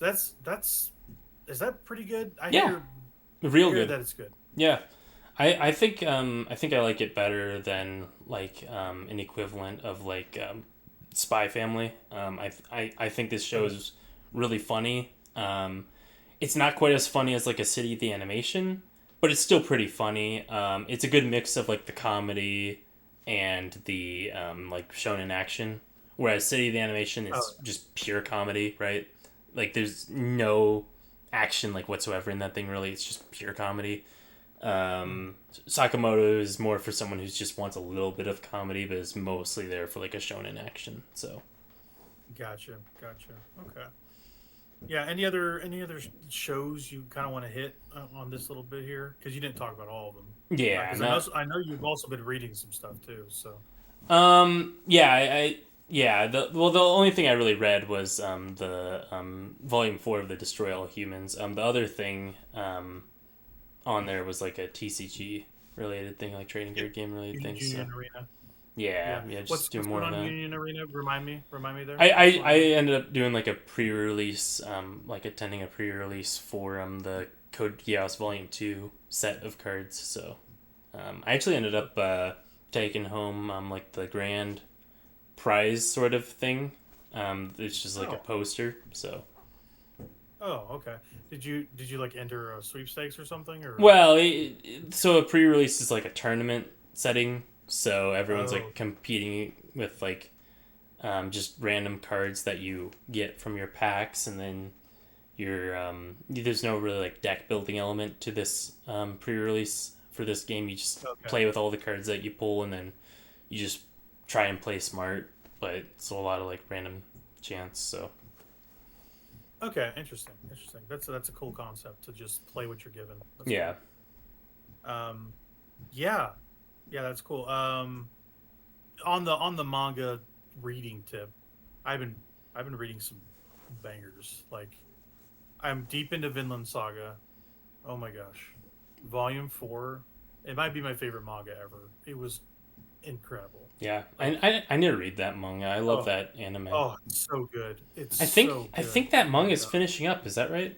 Like that whole series. Yeah, is they finishing just up? finished it. Yeah, I need to read that then. Yeah. Oh, you need to. The books are also really cheap. Like per volume, they're like $16-$17. Like yeah, and they're hardcover too. Yeah. They're okay. So they're hardcover, but they're like this soft hardcover that's nice. Mm-hmm. And Kodansha, they always have really good bindings too. So yeah, I appreciate it. I liked both seasons of that anime though. A lot of people did not like season 2 of that anime because it's very different than season 1. But that's the story though. That's the story, yeah, and it's trying to tell a very pointed story. It's very intentional in its storytelling, and it's a really, really interesting story. Like to the point where I like telling people this. I used to hate everything to do with Vikings. I was not interested at all in like Vikings, Norse, anything. Like it just wasn't really anything that I was interested in at all. I thought it was boring. I watched Vinland Saga season 1 and 2, and I got like hooked on Viking like history, like Viking like mythology, like, and now I'm like, yeah, this is cool stuff. So yeah, for sure. It's so good. The art is top tier, man. Like it's up there with like Miura's stuff on Berserk. It's up there with I still need to read Berserk. Stuff yeah, it's up with the Kashiro stuff for Battle Angel Alita. It's so good, man. Like the art is incredible. The story is so well told. The thing that Makoto Yukimura gets that I love about Vinland Saga, the art, you never have a misunderstanding what a character's thinking necessarily. Mm. Like the expressions are Yeah. so distinct. I don't know how it's captured so well. Like disgust, envy, fear, joyfulness, sadness, horror. You see it on their faces, and it's sometimes hard with manga to kind of get a feeling sometimes, but it's a testament to the master of his craft that Yeah. he just captures each expression perfectly. Yeah. There is one manga panel that is gut wrenching when it comes to Thorfinn. After something happens to a major character, it's become a meme reaction. I'm sure you know which one I'm talking about. But that art is so haunting to me and beautifully done. I love it. Yeah. Volume 4 is maybe the best manga I've ever read. It was incredible. I'm on book 5 right now. This is book 5. Nice. It's after the time skip stuff. Yep. So yeah, like they go from the time skip like we're slowing down. And you're like, Yeah. what? I can't. Time skip I is can't. time skip is like season 2 of that thing, Yeah. and people are like, "Oh, I hate Yeah. time skip." It's like, well, time skip is I'm very okay important. with it, but I'm yeah. just like it's like the Red Wedding from Game of Thrones. Like you come from that into like placid sort of different story. Like I'm just like I can't. It's handle insane. That story is absolutely insane. It Insane. goes all over the place. But it works so well though. Like Yeah, it goes to so yeah. many different levels and highs and lows, but it works so well in all of those. Yeah, and I've been doing this like I've been cultivating my media this way, like for animated manga. I've been wanting to like kind of set this up for myself where I'm reading the manga first and then watching the show. And I really like doing that, where I'm encountering the source material first to see the differences in a show. Like for instance, I'm doing that with Vinland Saga. I did that with Delicious in Dungeon. The show's great, obviously. I'm doing that with Rurouni Kenshin, which I just started too. Really really good, by the way. Um, the main character of Rurouni Kenshin is super cool because like I don't know if you've seen anything on that. He's like a really battle tested like samurai.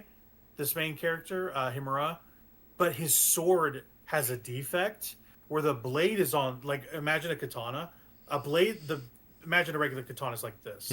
The blade is on the inside, Oh, on the wrong side. Yeah. So he is deadly as hell, but he could be even more deadly with a real sword. But he chooses to use this defect sword, and it's super super cool. And um, he's very like happy and cheerful. But when he like has to confront problems, he's like one tapping dudes, and I'm just like, this is so sick. I love it. I love. Sounds a lot old like manga. Gintama in a way. Gintama, yeah, it's very, very much like Gintama.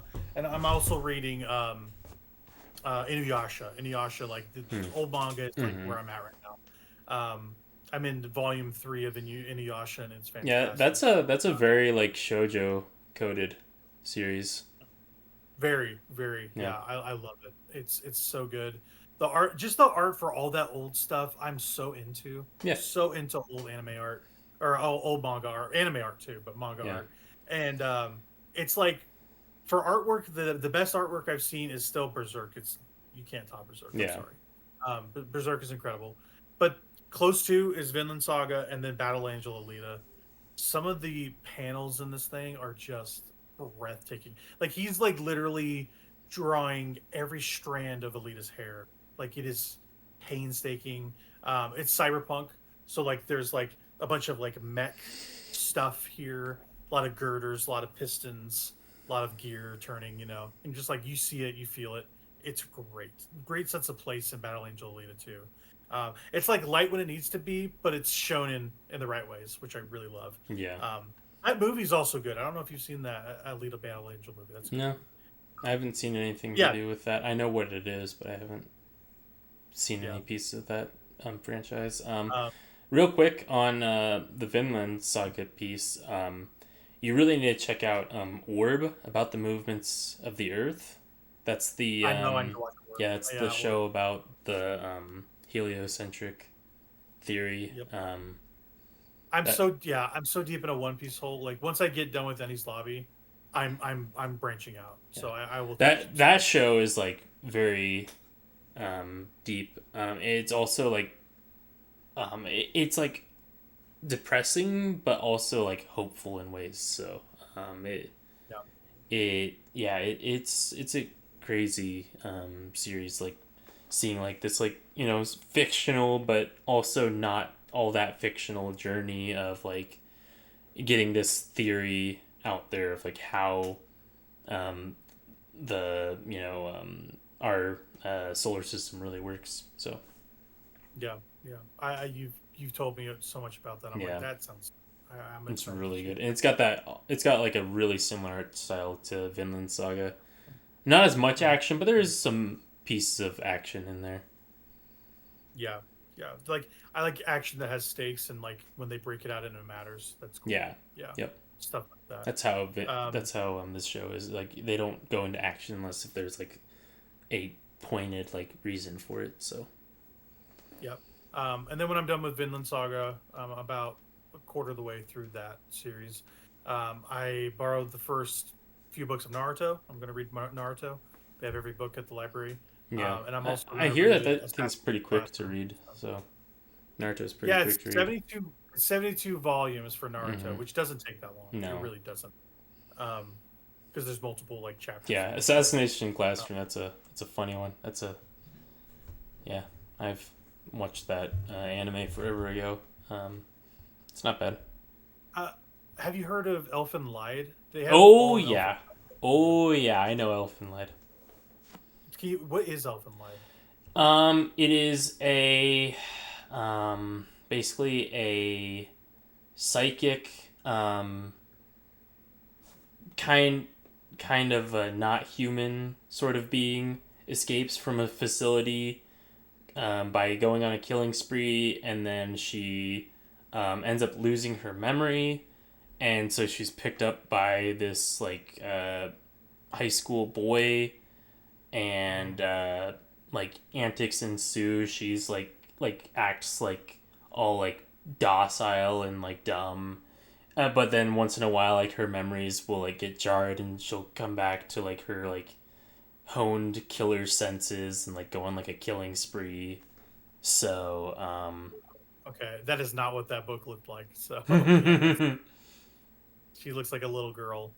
So yeah, they have all of Elfen Lied there too. It's a cool series. It's a really it takes getting used to like the characters being like that sort of like high schooler age, and like there's probably a lot of like pieces of that where she's like naked in there, because in the actual show she's like naked a lot of times, but it's like an artistic sort of naked more so than like a gratuitous sort of naked in my opinion. So gotcha. But that anime, at least I'm familiar with the anime, and that anime is fantastic. I've watched that a couple times through. Okay. Yeah, I need deep to check psychological slasher sort of show. So interesting. Not at all what I thought that was. Yeah, that's what that is. That's cool. Yeah. Some actual anime stuff. I'm like I said, and I've been alluding to it throughout the show. I'm finishing up Eni's Lobby for One Piece. I'm coming in on a decent clip on One Piece. I've been watching a lot of it. I watched 80 episodes in like 2 weeks. Like I've been going crazy. It's like consumed my watching anything because I'm so into it. But I'm taking it in arcs. Like once this arc is done, I'm gonna put it aside for a bit, come back to it after I finish a couple smaller shows, and then I'll get back on the train and watch the Gecko Moria stuff. That's the next arc. That's the way to watch that show. You can't binge One Piece. Just don't do it. Just if you're gonna binge it, binge an arc. Yeah. It's so much. There's just so much. But like that's the way to keep it bite sized too. You know. I'm in the best part of One Piece I've ever been in. Like Water 7 and Eni's Lobby is like top story in any show. Like it's, dude. I know you're gonna get to it at some point with the new remakes, but it's I think you could watch the show and really get a lot out of it. It's so incredible. The stuff with Water 7 and Nico Robin is... I just don't want to spend all that gosh. time to watch through that thing. I value my time more than that. I'm not interested in that thing enough to use all my time watching Yeah. that thing. What I recommend then, if you don't want to do that, just watch One Pace. Have you heard of One Pace? No. They basically edit it down to truncate some of the repetitious parts of it, and they cut it down a significant amount. So you could check that out. Maybe. And it's a lot shorter, but you get all the stuff. So anyway, there's a way to do that. I've also been watching early episodes of Bleach. I'm trying to get to the Soul Society stuff because the substitute arc's really freaking boring. The early stuff is boring as hell. I want to get to. I met was it Yuria or what is that? Oh yeah, Uria. Yeah. Yeah, he's cool. Yep. He's a Quincy or whatever. Uria I'm Ishida. like, okay, we're doing some stuff. This guy's got a soul arrow. That's awesome. Keep it going, you know. But just all the substitute stuff. He'll be important. Yeah, I hear that. Yeah, so getting through that. That's something I have done is watched all of Bleach, so I am caught up on Bleach. Yeah, I need to. Bleach is really cool. Like I said, that's my next concern after Enies Lobby is that, and then I'm also caught up on Naruto and Boruto, and I'm really tempted to start reading the new Boruto manga, the Two Blue Vortex manga, because that's basically I've heard good things about that. That's basically Boruto Shippuden, and yeah, I've heard good things about that as well.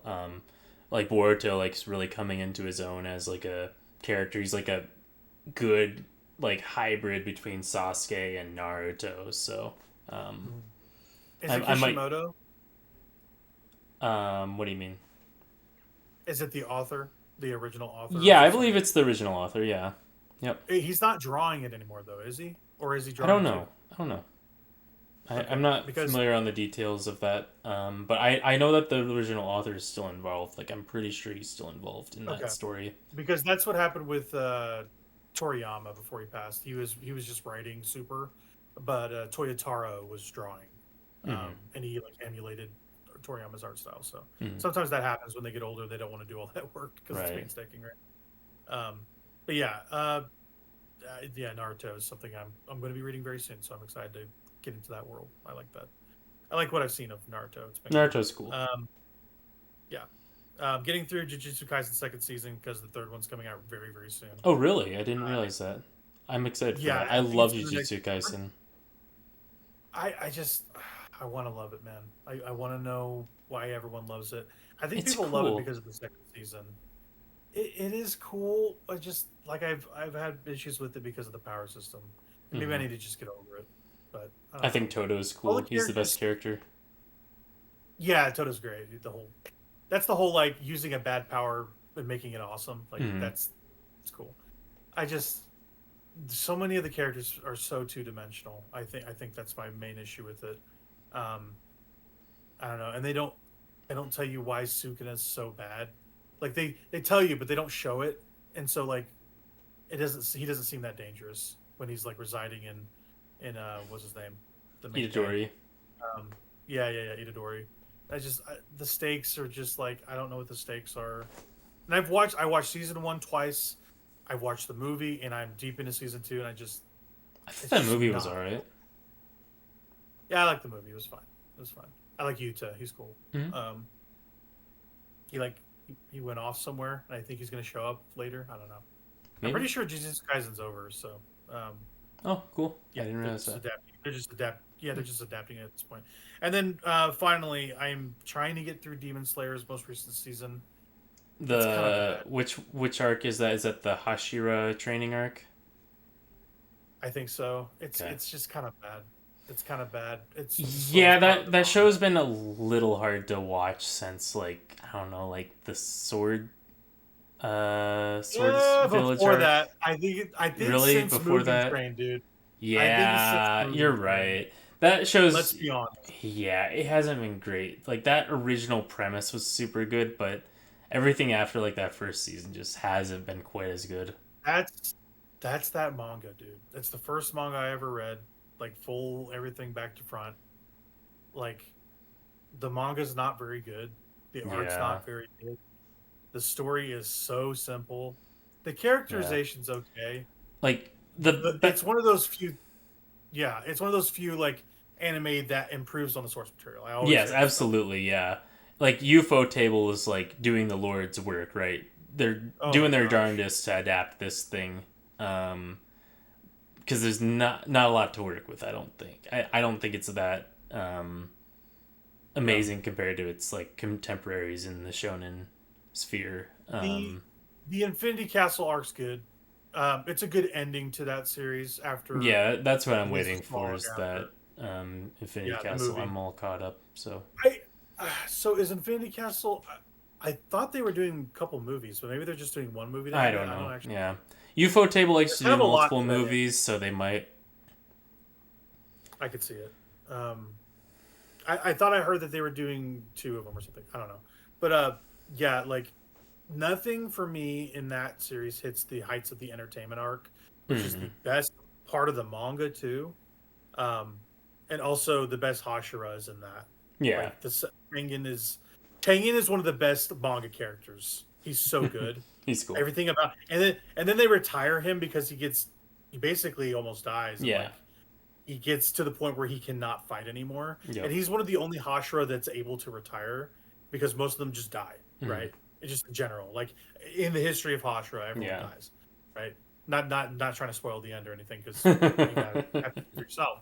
But they all die young because that's what they were trained to do, right? Yeah. So it's a kind of a bummer. It's an All Might problem. They had a very, very powerful character at the very beginning, and then something happens in the story where they put him on the sidelines, and it's a bummer. Yeah. Until recently, the All Might stuff they've redeemed with that dude. I can't wait for that last season. He goes Holy all cow. Batman. It's That's so so good. cool. Oh, it's so cool, and he gets like deranged looking. I love it. Oh my gosh, so cool. That next season's gonna be so sick. But anyway, Yeah. Did you that's ever pretty check much out it. My Hero Vigilantes? Yeah, I'm episodes 2 or 3 episodes in it, and like I said, I fell into the One Piece hole again. Mm. Once I get out of it, I I'm really gonna- like that thing personally, so I thought that thing was really Yeah. good. I would like to Yeah, see it- another it's season great. of that thing.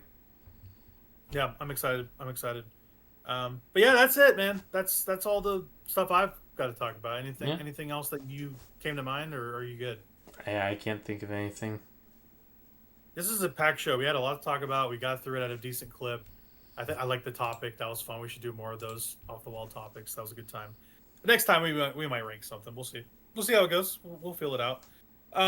Looking at the next podcast, Silk Song is out. By the way, they just announced that it was coming out like 2 weeks after the fact. It's kind of insane. All these indie games are running for the hills.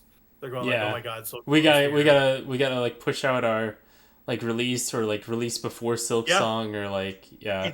It's the indie GTA. Like that's what's Yeah. happening. That is what And people is are just happening, like, yeah. yeah, and I'll be on that thing like crazy. I'm also going to be playing Chronos: The New Dawn, which is the new Blooper Team game. I'm excited about this. That comes out next week. That's gonna be on That's, Switch too, right? It is. That's Yeah. actually crazy to me. Yeah. I wonder how that looks on Switch 2. That's I don't know. If it runs well on Switch 2, it's hopefully it runs super good on console if they've optimized the crap out of it. So I'm going to check that out because Blooper Team, they're on a good streak right now. That new Kirby DLC out next week too. We need to check that out. Yes, I'll be checking that You got thing that? out. Yeah, I just need to get the upgrade, so that's what I'll be doing. And Shinobi Art of Vengeance comes out a couple days from now, so I will be playing that too. So many games. We have even more coming. Oh yeah, and Metal Gear Solid Delta. I'll probably dabble with that. What a thrill. That comes out tomorrow. Yep, comes out. Oh, shit, it's out right now. So I will be playing that. What a thrill! I'm thrilled to play it. I love that game. Best Metal Gear so far. And yeah, I should probably finish 4. I'm like halfway through 4 right now. So yeah, man, it's been Stick Drift 21 for me and my partner Noah Rada. Catch the feeling and make a goopy boss for yourself. That's right. Stay goopy.